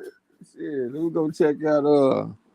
Well, hell, she ain't got down yet though. I guess I have to go look at Michaela. Yeah, and I ain't really all that attracted to Michaela. We'll find somebody though. I'm sure you can check out the basketball lady. Yeah, she like a novelty almost. I mean, but she an Australian girl. Yeah, she ain't gonna be first on the list or nothing though. I feel you. It's what's the basketball player who having the problems right now because his wife done made an OnlyFans? Yeah, Joe Smith. Yeah. That's terrible. That's just terrible. That girl that played for the Lakers need to make one that little point guard, not the Lakers, but that point guard, the man. Sparks. Tia Cooper or some shit like that. You know what I'm talking about? Oh, you talk, yeah. Yeah, she needs to make one. Goddamn. Yeah. The one that they tried to fool us and make us think that she was dating Dwight Howard. I don't be into all that shit, but I know she pretty. Yeah. Cooper. I know exactly who. Yeah. Tia got some nice thighs on her. I know. Tia got some pretty legs. Yeah. She got me over here sounding like one of those old what the old late girls be saying. Oh, what they call the old man? Oh, nasty old man. First of all, shoot. See, I wouldn't call it a fight he said I wouldn't call it fight calling, no, Trey. People, the other channels, it's more like they got a whole bunch of people and they don't have the energy to call the fight like that. They can't do that. They don't try to do it. I haven't seen anybody try to do that. The round will start and some of them will be like, oh, he threw a left. Oh, he threw a right. Oh, good. Oh, that was a good punch from Canelo. Caleb Plant hurt right now. Oh man, Caleb Plant just threw a good. That's how they be doing. You don't know what the fuck going on. Yeah, I actually heard one guy that wasn't just terrible though. I can't remember his fucking name. I could tell he had been listening to us though, because he would do a lot of shit that I do. You know what I'm saying? Like as far as the way I handle the time and stuff like that. He wasn't that bad. You know what I'm saying? I listened to a few of his fight calls. The first one that I listened to, I will say, was a lot better than the other ones. But I seen that he probably the best one out of all of them, though. You know what I'm saying? But when it comes, I ain't saying I ain't gonna call fights no more because I'm gonna call them.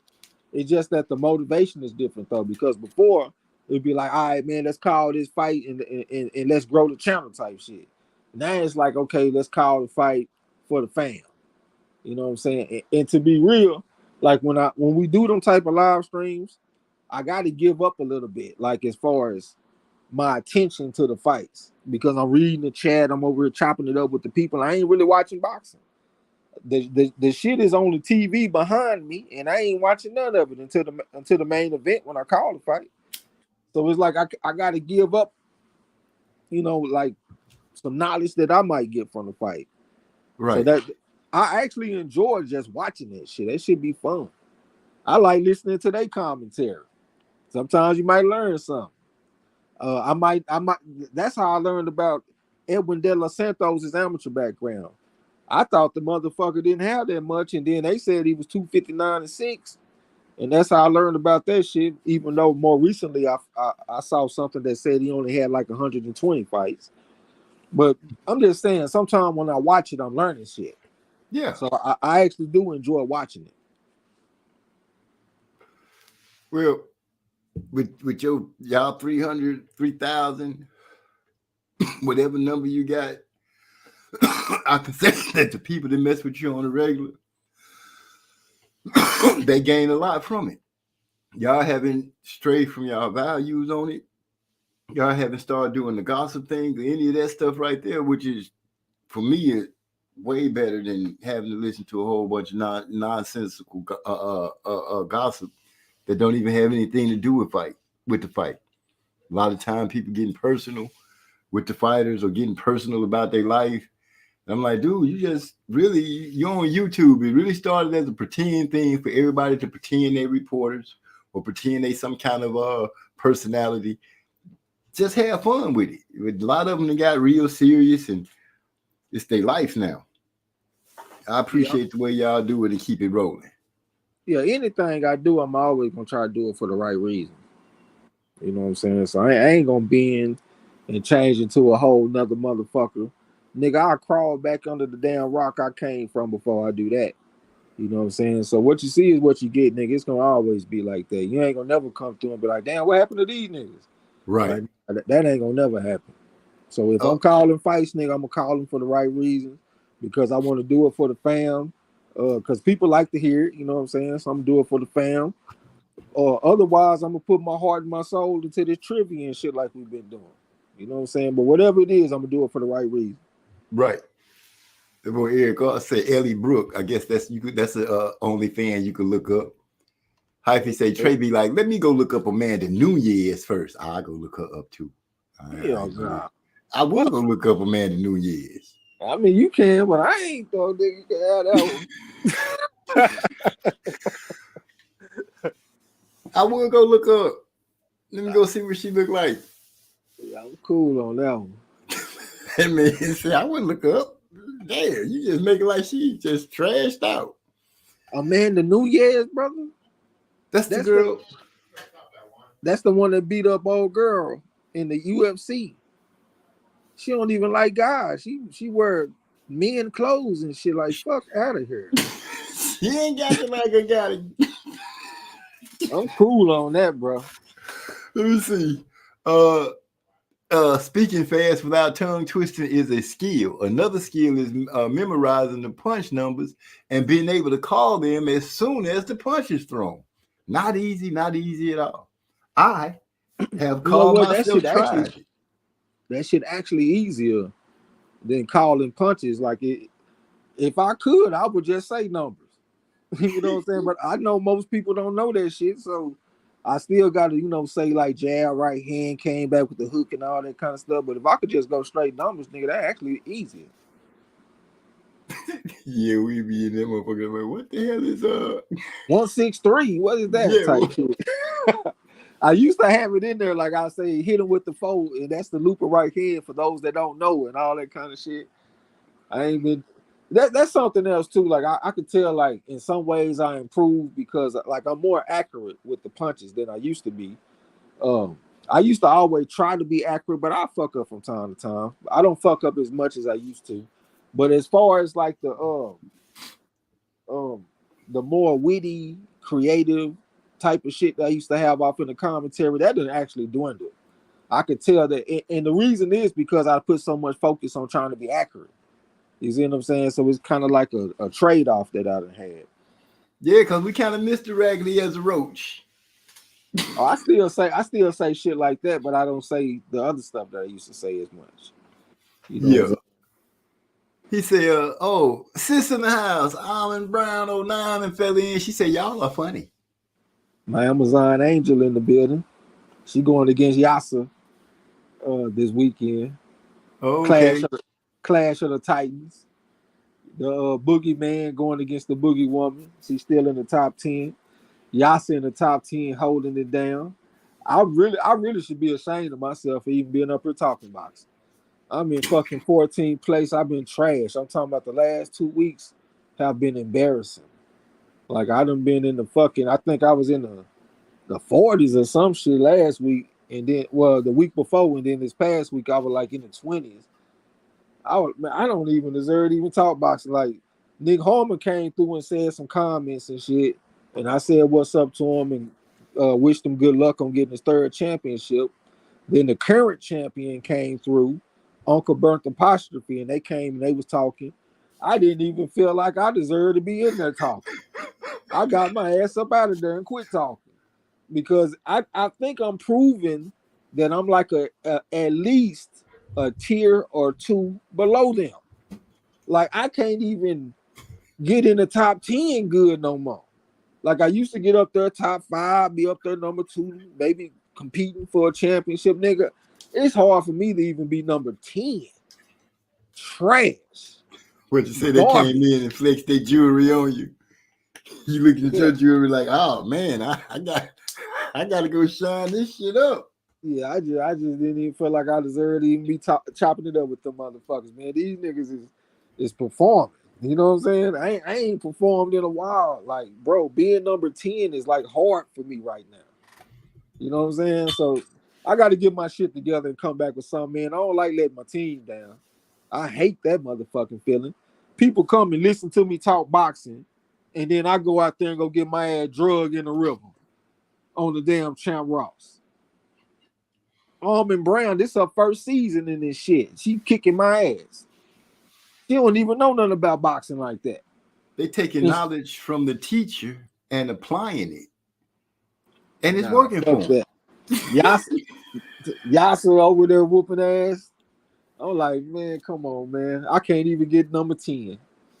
I was number 10 for like 2 weeks or some shit, nigga. They boot me out the top 10. Nigga said I ain't deserve to be there. You fucking around. You know what I'm saying? I feel you. I can't feel what you're saying. You know what I'm saying? I've been hovering in the background for a minute now. I'm like, dang. And every time I think I'm gonna have a good week, I'll be like, okay, so what happened? I'll be feeling real good. Like, I think I got some good picks this week. Somebody go out there and get themselves knocked out, wasn't supposed to. Somebody fight to a draw. You're like, where the fuck that come from? Yeah, man. I was talking to Jesse Aguilar. I felt funny talking to Jesse Aguilar because Jesse Aguilar be holding it down. He always top 5, dead or alive, at least top 10.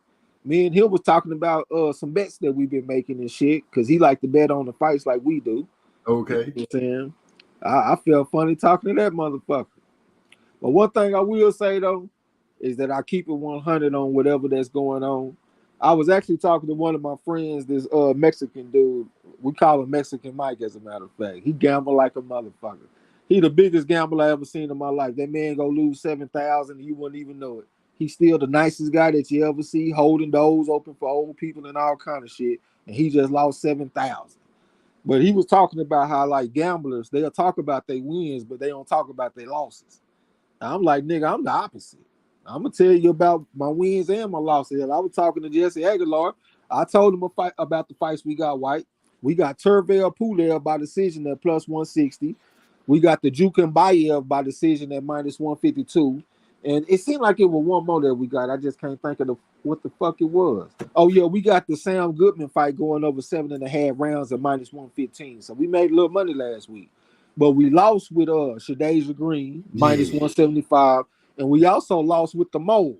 That Simbatar, I can't think of that dude's name, man. I think he come from Mongolia. That's the dude that was supposed to be the mole against Ryan Garcia. He was the mole in the gym that was letting Tank them know what was going on. He had a fight. He had a fight this past weekend, and we took the decision. It was minus 190, and he went out there and got the knockout in the very last round. So we took that loss. You know what I'm saying? So I'm gonna talk about it all. Yeah, because if you only talk about the wins, they not so grand unless you put the loss in there. If anybody that only talk about wins don't listen to nothing they gotta say, because they ain't keeping it real, bro. You ain't gonna win every time, brother. You know what I'm saying? You got to talk about it all. The good with the bad. Yep. What made you happy? What made you sad? But I think Clarissa is taking it easy just to close out on her and what did you say, man? Don't be in here trying to steam off my win at Trex. What win? What's happening? Yeah, me and him went against each other last week, and he went out there and got the win on me. He caught me at the right time because I'm over here teetering in the Champ Ross. Because me and him, we had kind of got into it a little bit, and he was like, nigga, because I had said, nigga, I ain't gonna get into all that shit, but I basically said he ain't on my level. And he said, okay, I'm gonna show you I'm on your level this weekend. So we went against each other in the Champ Ross. He went out there and got the win. The difference was this Panamera fight. I took a motherfucker that ain't fought since 2021. But the thing is that his opponent looked trash. So I said, man, what I'm supposed to do, man? Pick this dude that done came off a layoff or pick his opponent that's trash. I picked the dude off the layoff. He took the dude that was trash and he got the victory. So. Yeah. I can see how that can be a little bother. He ain't beat me overall though. You know, that's the main thing that counts. He got a little battle, but he ain't gonna win the war. I feel it. I just gotta stay in front of D-Lo. I don't know where the heck he is right now. I don't know what none of it. Let me see where we at off in this Champ Ross. I ain't did this in a long time. Where we check out the Champ Ross standings and see what everything looking like. See what it is. Uncle Bertha Apostrophe, the reigning champion, went up in there and got first place last week. But he been having an off season though. He ranked number 17 overall. So we getting ready for his reign to be over. It's coming down to Nick Harmer, Geneva Warren, and Remy. Those are three motherfucking legends. Nick Harmer, number one. He going for his third championship. He is the GOAT. I've been calling him the GOAT for a while because he always in contention. You know what I'm saying? Geneva Warren, she always at least top 5. Uncrowned champion, in my opinion. I'm kind of going for Geneva Warren because she done been up in the mix for so long, and it seemed like it might be time for her to win one. Remy just a motherfucking monster. You know what I'm saying? That's all that can be said about him. He already a champion and all that. Jesse Aguilar champion. He number 4, holding it down like he always do. Now we start getting to the part where I kind of got a problem. Champ Ross is number 5. Champ Ross is not better than me, man. I fuck with Chow Ross. That's my guy. But he's not better than me. There's no reason he should be beating me. He's not better than me. I whoop his ass every season. What is this man doing in front of me? I can pretty much deal with everybody else, you know what I'm saying? But Chow Ross being in front of me, fuck no, that ain't supposed to be happening, man. So he number 5. My boy Yasser number 6. Right now he a 3.5. He trying to get back up in the top 5 so he can be a 4. You know what I'm saying? So salute to him. He been fucking with us with the gambling and all that kind of stuff. He kind of see how shit goes. So he done improved in a very quick, like a fast amount of time. So salute to Yasser. Hold up. I happened to look over in the chat, right? Yeah. And Derek Bailey say I'm in the dungeon on Champ Ross. And Sis come in and say, nah, go back to talking about how y'all gonna be getting into those OnlyFans for free. I'm trying to see something. Yeah. So look, number 7 is that guy. Salute to him. He came and fucked with us on the corner and shit. He be up there pretty good. You know what I'm saying? Number 8 is my Amazon angel, Ms. Army Brown. She like 5 points behind. Hold on, let me see. She's 69 points away from first. That's not too bad, man. That's very good. That's outstanding for somebody that's this their first season. You know what I'm saying? Yeah. And she's surrounded by killers too, so it ain't like she in some kind of easy lead. Then number 9, Mark James knows I can kind of deal with him being in front of me because he a champion. Michael Jerzik, he a champion. I can deal with that. Ruben Gonzalez and hip hop number 1 tied for 11. I fuck with hip hop number 1. He one of my favorite people that fuck with us. You know what I'm saying? I know he know the sport, so I can kind of deal with him having some success.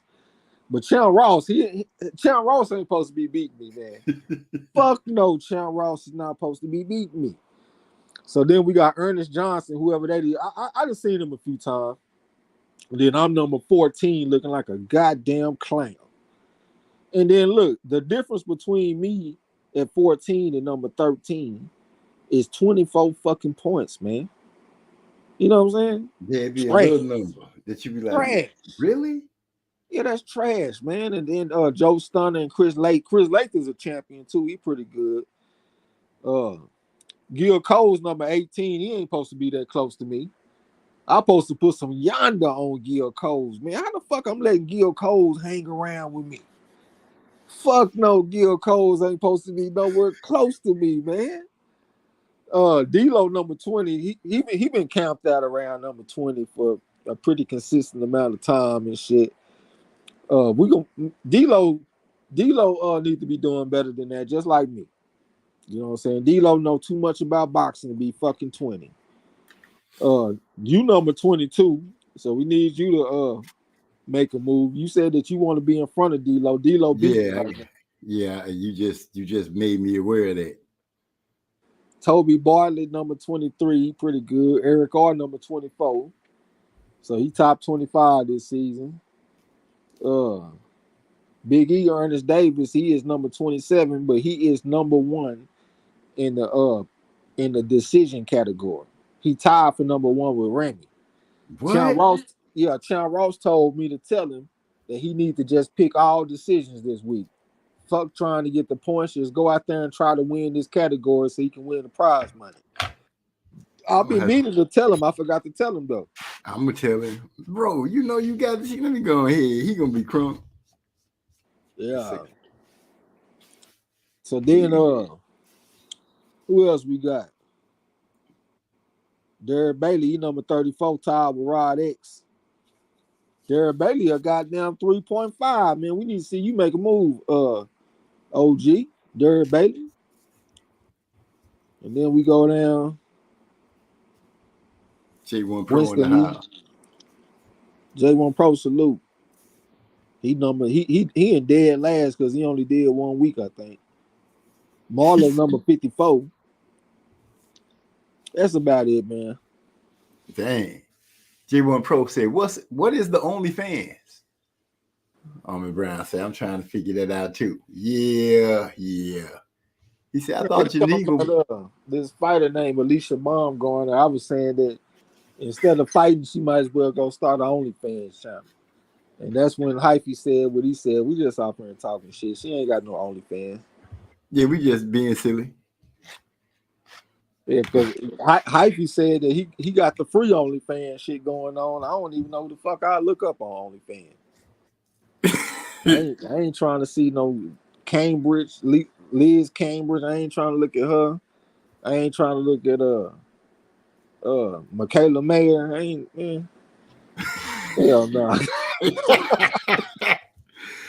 Oh man, he said, man, man, what's that? I ain't trying to see that, man. I ain't trying to see that. I swear, Tia Cooper or the other chick, if Alicia Baumgartner make one, I'm gonna have to hit up Hyphy, man, and get a link. Hey, what you say was the way to go ahead and see that free OnlyFans? Yeah. Oh yeah, you just go ahead and do this. Hyphy just like the back garage dude. He just got hookups for everything. Yep. I was gonna talk some shit to him, but he got me a link to a fight that I was looking for. That fight card that had Tervel Pulev on there. I was like, man, somebody drop a link, man. I was hoping somebody a bite on that shit, either him or Yasa. And here come Hyphy. Oh yeah, I got a link for you, nigga. I got 2 or 3 of them for you. I'm like, God damn, this nigga Hyphy. My mama can't never work the links when I send her the links for the fights and shit. But whenever Hyphy send his shit, she able to work his shit. So she prefer Hyphy links over Yasa links. I just picture Hyphy pulling up in a Cadillac, one of those old beat up Cadillacs with the 5th wheel on the back. Yeah. In the alley. Hey, I got this hookup for you, player. Now don't worry about what it look like. It's gonna work. I'm telling you. You just do this right here. You're gonna have all the fights. Yeah. That man said, I got a hookup for all the free OnlyFans. He said, look up Raquel Miller. I think I know she is. She all right. She play football? I mean, basketball or something? No, she a fighter. Oh, yeah? Yeah. Boy say she prefer Hyphy links over Yasa links. Pause. Yeah.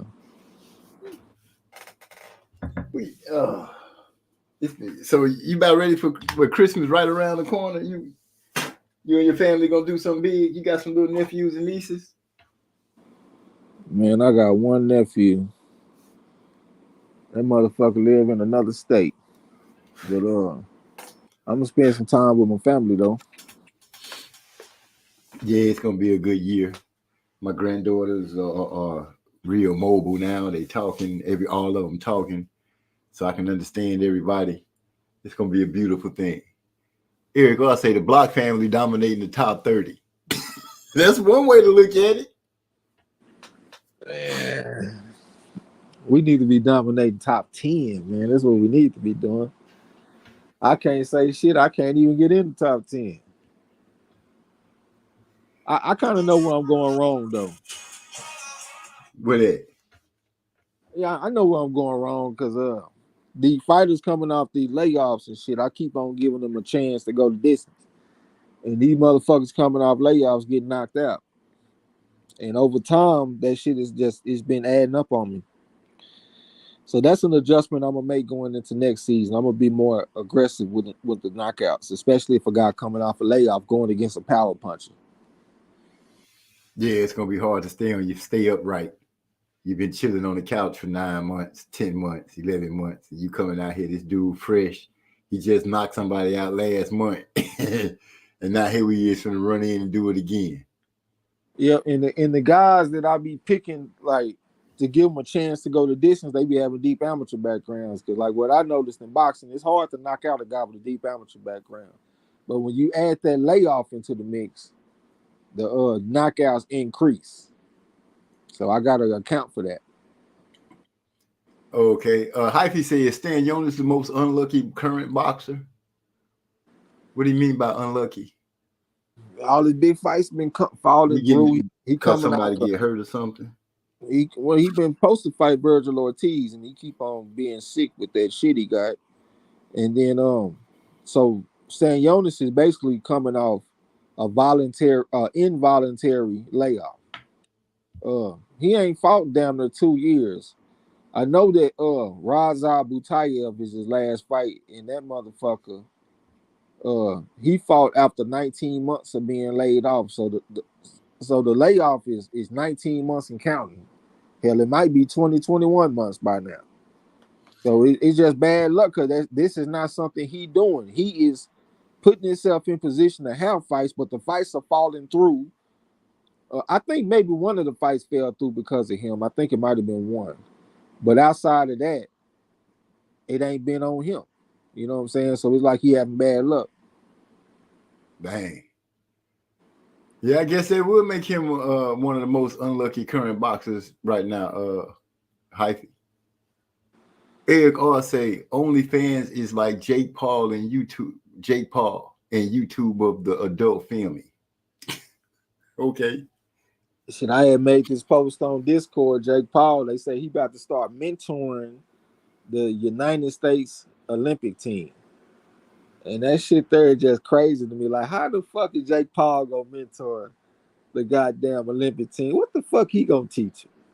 But at the same time, he do have some dedication to the sport. I can respect that. And it seems like maybe he's trying to put himself in position to have his pick of the litter when it comes to his promotional company, their most valuable promotions. He trying to grow his shit.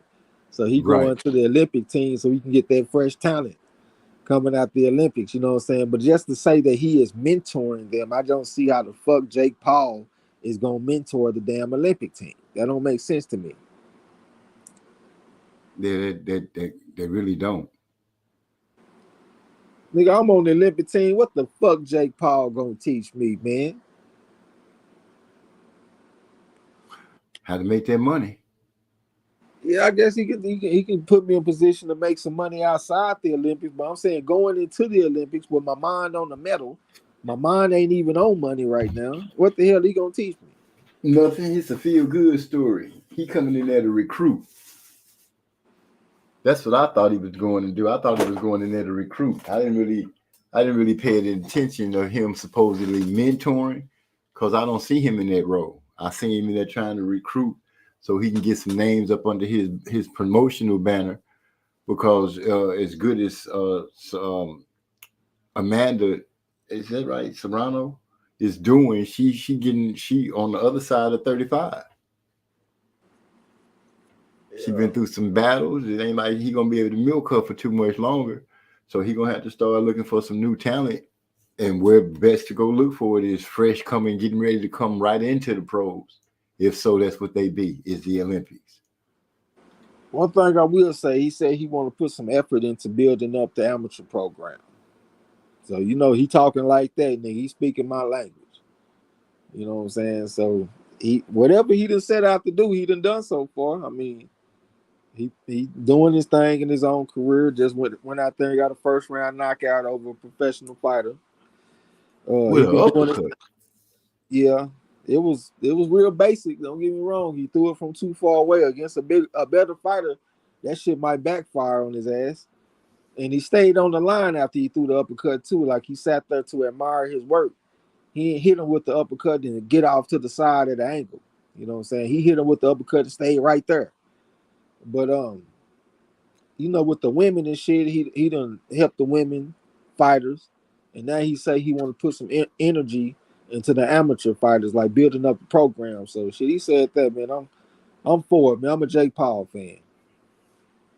Okay, as long as he stick to his word, I'm good. I'm good with it. I've said that, you know, he brought more eyes to the game, doing a hell of a job with the girls. You know, I can't be a detractor of what he's trying to do no more. I just can't do it. I'd be a hater if I did.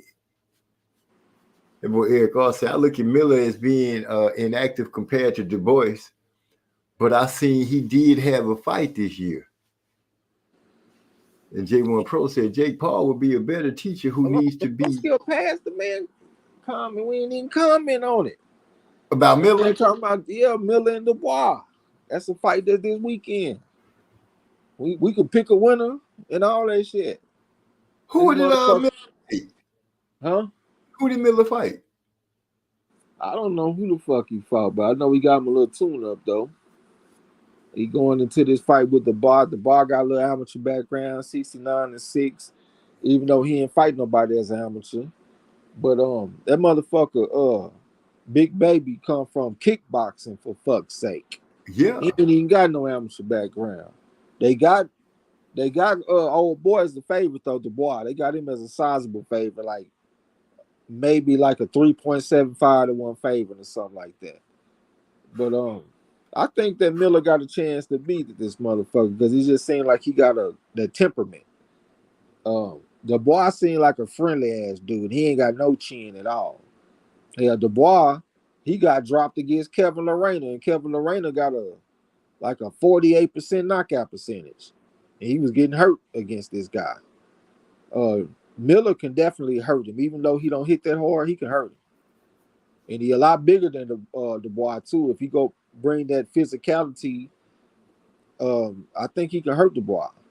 That's a very interesting fight, man. I feel like I probably got to lean towards Dubois because he's the one with the more pure boxing background.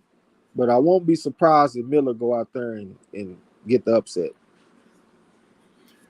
Well, it's hard for me to it's hard for me to give Miller a good once over because I'm like, I don't know how long he been a cheat.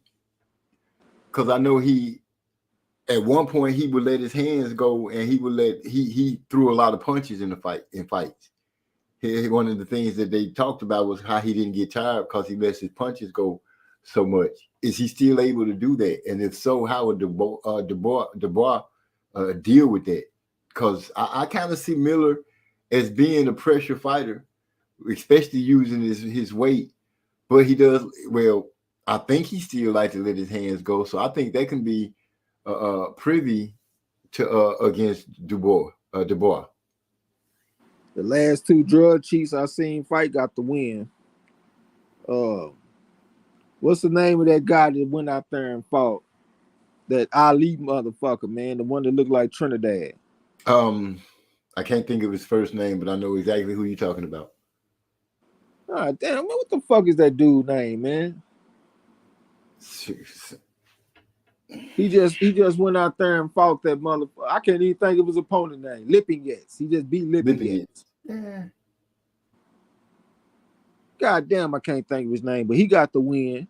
And then this past weekend, we had Alberto Puello come back, and he got the win too. He failed the drug test. All right, Moody Trayweather got that shit. Rivera. What's his first name? Michelle Rivera. There we go. Yeah, so Michelle Rivera and Alberto Puello, they both went out there and got the win coming off of drug cheat shit. That shit might not play as big of a factor into it as we think it do. I always said boxing ain't a steroid sport anyway. I mean, you can take that shit, but you can still get your ass whooped now. Right. I can't. It ain't no magic pill for boxing, brother. You got to have some skills to go with that extra whatever you put in. Exactly. You know, so when it comes to picking a fight, I don't really factor that shit in as much. Like, well, this dude came off of a failed test, so maybe he gonna be a different guy now. I haven't seen enough evidence to say that's the case. Okay. Well, if that be the case, you know, I give Big Baby Miller a good chance of beating Dubois, even though they might have the odds for Dubois. Miller let his hands go, and if he take the fight to Dubois, you know, he can. I think he stand a good chance of taking victory from Dubois and put Dubois on his back foot. Yeah, I can't think of the last time I saw Dubois just out there looking good. Even when he win, the shit look. He getting dropped and shit, man. Like he teetering like a motherfucker. He ain't standing on no solid ground right now as no fighter. You know, that's gonna be very interesting, man, because I do think he got better skills than Miller, but it just seemed like Miller just bigger and meaner. We're gonna see. And it might be some money behind Miller as a backup plan in case Wilder go out there and lose. And he fight before Wilder too, so you know, by him fighting first, we don't even know the outcome of Wilder's fight. So they might have that motherfucker win, man, for Joshua. just to be on the safe side, to keep Joshua with an opponent that's worthy enough for the crowd to be like, okay, I can get behind this fight. Because I believe people would be like, yeah, I want to see this Miller fight, because they was talking some hella noise before Miller got caught on everything. Yep. Joshua was like trying to show some mean streak about himself. He was actually talking that talk, and I thought we was gonna see a good fight out of him. And then Miller got popped, and then Andy showed up out of nowhere and upset the apple cart. And then Tyson Fury upset the apple cart, which really kind of reset it and put him kind of back on the neutral ground where people could still look for it to be a good fight and not be thinking about the invincibility of a zero in a loss column. Hey, Erico, I think your shit behind, man. I think you need to put your stuff on whatever that shit called on live. I think you behind. Or you think he behind on the chat? Yeah, because he answering the question that I asked a few moments ago. He did say he was at work. He was listening, so he probably heard it. And I know I done found myself doing that, answering the question after it been asked a long time ago. Like, damn, my answer come in late as hell. That's why I just stopped trying to text. Yeah. I can't keep up with you thumb speed demons. So we got. I think I'm gonna ride with Wilder going over Parker. Even though I think Parker could give Wilder trouble, I'm gonna go against the layoff thing because I'm looking at the dimensions of the fighters and the fact follow that the money. And follow the money. In that part. And following the money. So I think I'm gonna go with Wilder over Parker, AJ over Wallin, and I think Miller could beat Du Bois. I do too. I think he can beat him. I'm just kind of scared to take him. You're a fucking former kickboxer, for fuck's sake, man. A damn former kickboxer. Therefore, we got to pick. But you know, I think he got action. Yeah, if he can bring pressure to Du Bois, we might see Du Bois crack a little bit. You know, we have seen him falter to the jab and lose like that because he just refused to move his head off the line. Eric R said he thought Du Bois looked better when he fought Usyk. Maybe he's tried to step his game up, you know. I can't say it be sometimes. I know that I played in the sport. It's been some times that we came against a certain opponent, and I ain't gonna lie to you, we just didn't give the people no respect at all. And we went out there and whooped their ass because we just knew we was better than them. It's just, you know what I'm saying, Trey? Sometimes it is you just had it, and it's a cockiness that I believe every athlete at some point have. I don't believe that they'd be like, oh, I don't overlook no opponent. It's some opponents that you look at and say, oh, this motherfucker had nothing for me at all. I don't even know why y'all went on and got him or her out here. Y'all wasted everybody's time about to get this person embarrassed. His girl ain't gonna give him none. His mama ain't gonna claim him as a son no more. All kind of stuff gonna be messed up in this dude's life. Yeah. Ali said, man, don't never underestimate a motherfucker because you might see a B-level fighter that decides to be an A-level fighter today. Yeah. But we do it still. I just find it hard to believe for somebody to say, I've never overlooked nobody. Some people you could just, when you see them and you start seeing when they move and you be like, oh no, they not even I don't want to say athletic enough. It's another word I'm trying to. They motor skills just ain't good enough. Yeah. What it is. They just ain't good enough, period. That's what I'm trying to say. That part right there. They just not good enough, period. Some fighters fight down to their competition though, like O'Shaquie Foster. That's what I done noticed about him, man. That motherfucker fight down to his competition. He can only circle one fucking way. If you compare him to Danielito Zorrilla, the dude that beat Prograis, he can go left and right. That's why he gave Prograis so much trouble. This motherfucker O'Shaquie Foster can only go one way. That's moving to his left, moving clockwise. He can't go counterclockwise.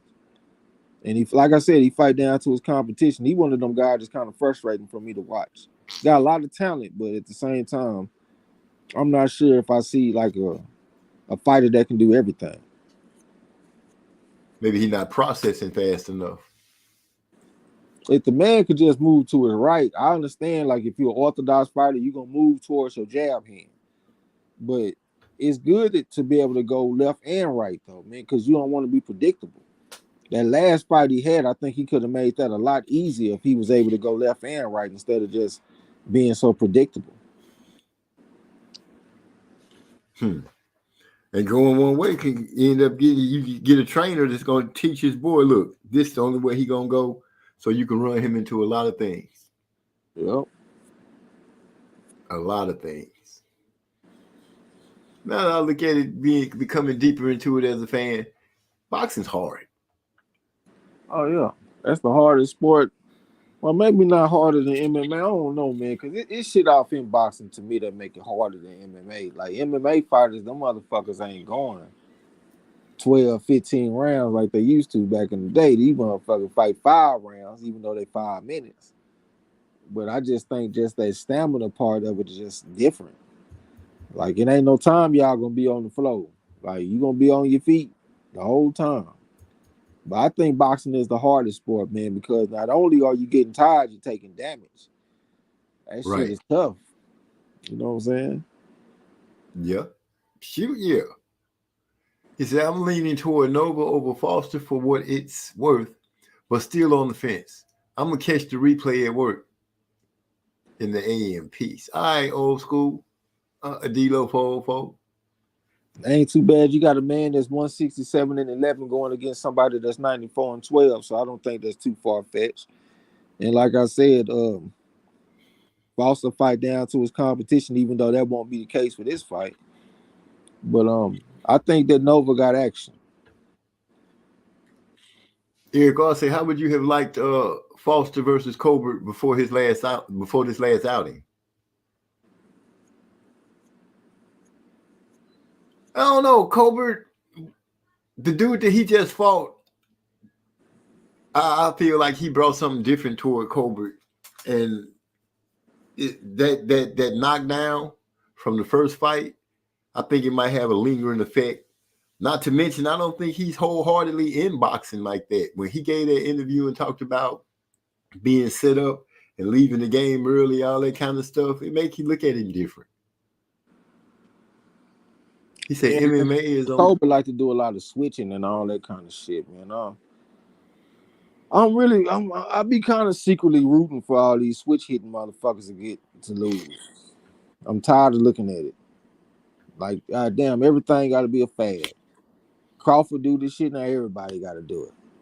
Like, goddamn, man, master something. Like, master a stance. Crawford master being a southpaw. Are y'all good enough to master anything? Like, master left-handed, right-handed, master something. Instead of being mediocre on both sides, you want to do all this shit. Oh, excuse me. I thought Regardless of MMA only fight 5 rounds in title fights. I think 3 rounds in regular fight. Absolutely right about that. Yeah, that's their rule. And when you look at it, you like 3 rounds, 15 minutes.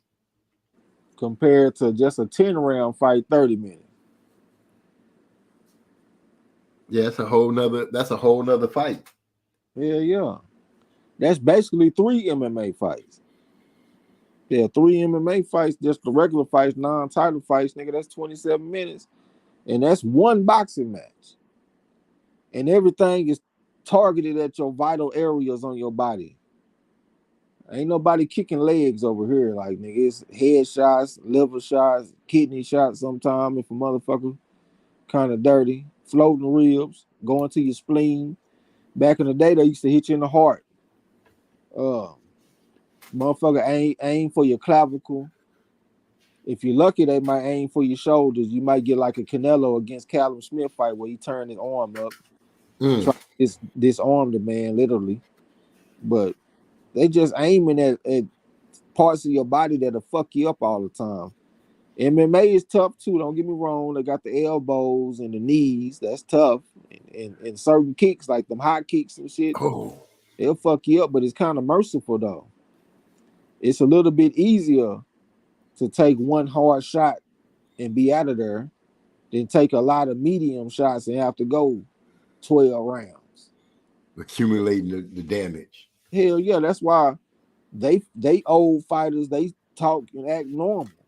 Our old fighters talking like James Toney and fucking Hitman Hearns and shit. They sound fucked up.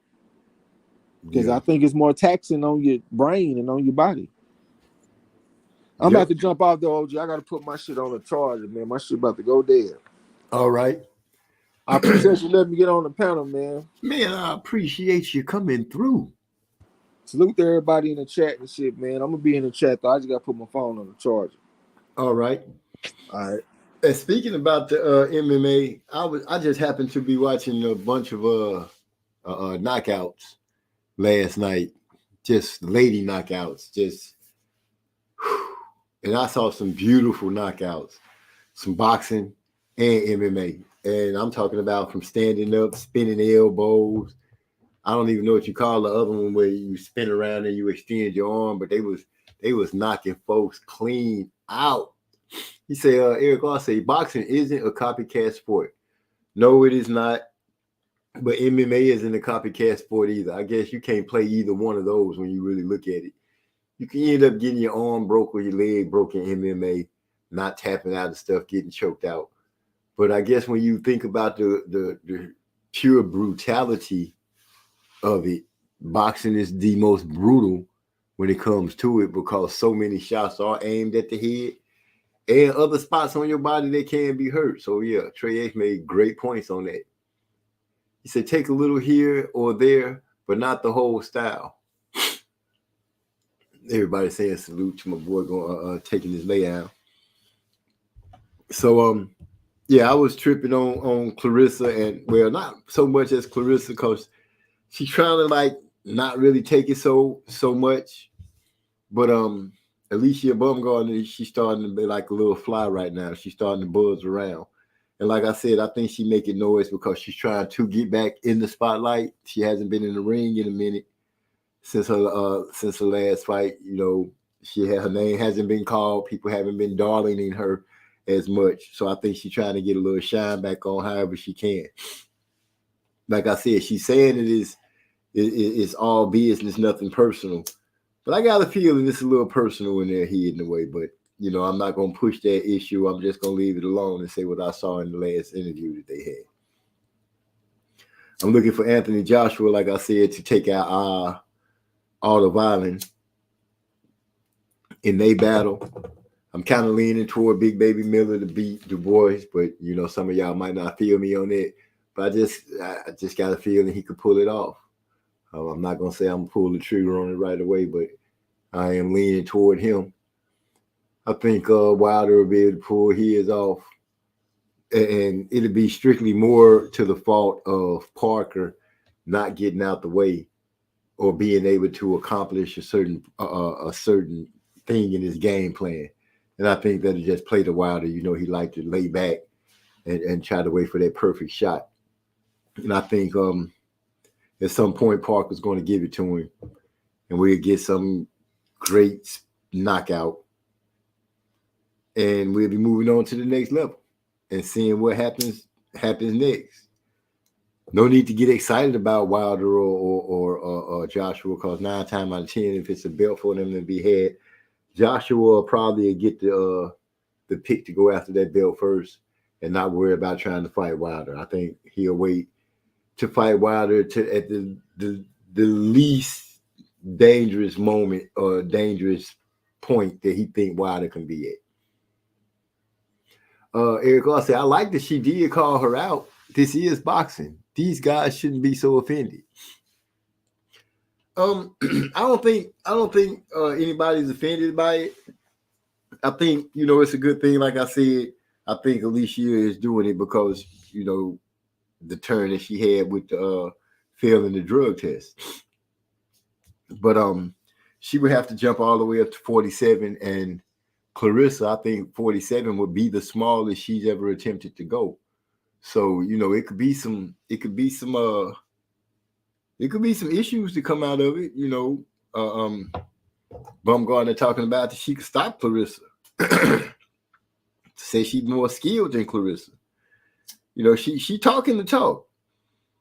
And if they got into it, you know, if some kind of way the boxing gods was to say it could happen, I'm gonna ride with Clarissa.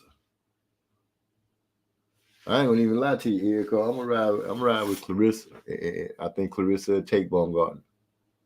But, you know, who knows? Bumgarner might be able to pull something off. But we do know that Bumgarner relies heavily on that right hand. That's her power hand. She got some skills, but we noticed that if she can't land that power hand, she kind of just out in the water then. I think Clarissa got more skills than she do. And Clarissa got dog in her. I believe that. I believe Bumgarner got some in her, but we would have to see it play out. But in my mind and way of thinking, I'm thinking that Clarissa would beat Bumgarner. That's just me.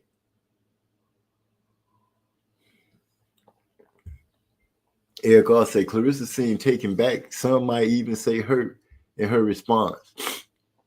Well, it is boxing. It's to her business. If a fight can be made and y'all can make it, of course, you know, you would think that you can go ahead and try to get it done. And I can see what you saying that Clarissa seemed like she was taken back a little bit from the response to hearing Bumgarner just all of a sudden, bam, coming out on social media and talking about fighting Clarissa and answering all these questions. It's just like all of a sudden out the blue, you just come out the closet and you all on her like that. Which would make some, like I said, make some question, you know, you've been harboring something, you know, but she being smart about it. She's steady saying that it's not personal, it's business, we fighters, you know, and she's saying that she's been itching to get back in the ring. She's saying all the right things to make sure that it doesn't look like you got something, like she had some kind of problem with Clarissa. So, you know, kudos to her at the way she's doing it.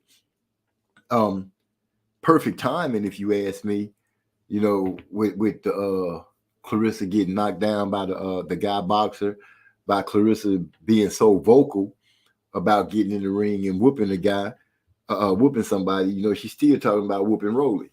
So I say that Bumgarner using this opportunity, this is the right opportunity to jump right in there, get your name shined out a little bit, and get your name back into people's mouths.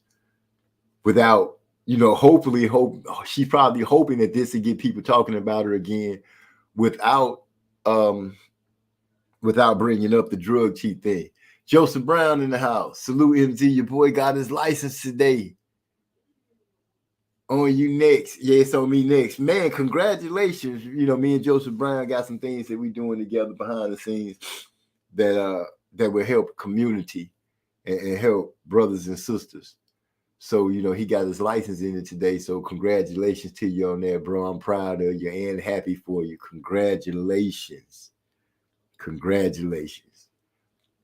So yeah, Eric, as far as that go, I'm thinking it's a good idea for her to make this push to get her name back, you know, heated up, get people talking about her again, and hopefully try to take away some of the sting of her being accused as a drug cheat. Or yeah, I can't say she don't deserve another chance because Big Baby Miller got so many chances and so many other people has gotten so many chances. But I think that she's I think that's what she's trying to do. She's trying to get her name back in people's faces, back in their mouths. And what better way to do that is to go after the top female fighter, and that's Clarissa Shields, you know, by far. So no, I wouldn't say be mad at her. I'd say, you know, kudos to her. But yeah, I don't know how it's gonna work out for her. You know, that drug thing really, to me, it took a lot of wind out of her sails. A lot of wind out of her sails. She's still down in the Michaela Mayers talking about she just crazy. Don't know what she want to do, but if Alicia don't pay attention and get on the landscape quick, she gonna find herself, I think, kind of out of the mix. But that's just my opinion. But I think if she don't get it together and get it together quick, she gonna be out the mix. This is boxing, and boxing is dealt a lot on what part of your life you in, how old you are. Time waits for nobody. Care how pretty you are, how you being voted the sexiest woman boxer alive or any of that. That don't mean anything at all if you're not in the ring fight. So I'm gonna just sit back and see how I work out with her and that. Baby need dual citizenship off all the chances he got. I don't know about that, man. I'm gonna just say that you can't even say that the dude made a mistake, because you know what can you say? He did it so many times. Alicia doing what she can to stay in the minds of boxing fans. Yeah, that's exactly what I'm saying, JB.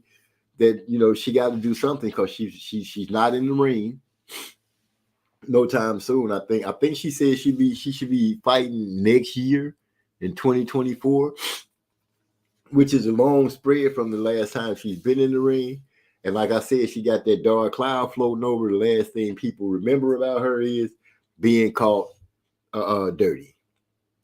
No matter how she's saying she's spending her own money to prove that she innocent and all this kind of stuff. I'm like, dang. What else can you say? You know, you don't even want to say, could this be something? Her or letter, could this be some evil doings in the back alleys of the boxing world? No, you can't really say that, because you just get tired of hearing that. Oh, I didn't know what they gave me was dirty. The people that you deal with should know. You deal with Tony Harrison. He a veteran in the game. He should know. The people you deal with that you eating and sleeping and exercising with, everybody should be on the same page. Everybody should know what you can and what you can't have, what it is that you're putting in your body and what you're not putting in your body. Every one of those people that's in the camp of a boxer and a boxer's life that deal with him or her that's helping their career on this trajectory, each one of them should know what it is that their person can and can't have. You know what I'm saying? Simple as that. Popping dirty. To me, popping dirty in sports, like Eric Ross said, once you pop dirty, it follows you for your career. It's like a felony.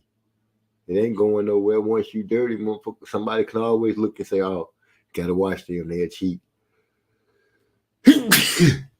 Gotta watch them, they'll cheat. Mine didn't cheat for 10 years, but that piece of work right there gonna follow you. So, you know, I wish you luck on however it goes, but we know here on MZ Talks Boxing, once you get caught being dirty, you dirty. You know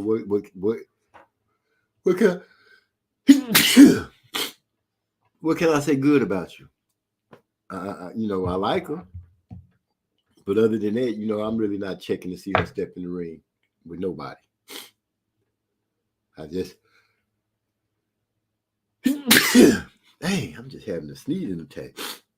I just can't jump on the bandwagon and sweat what she doing, if she gonna be doing anything. It's just she took the drug thing. It took the shine away from her for me.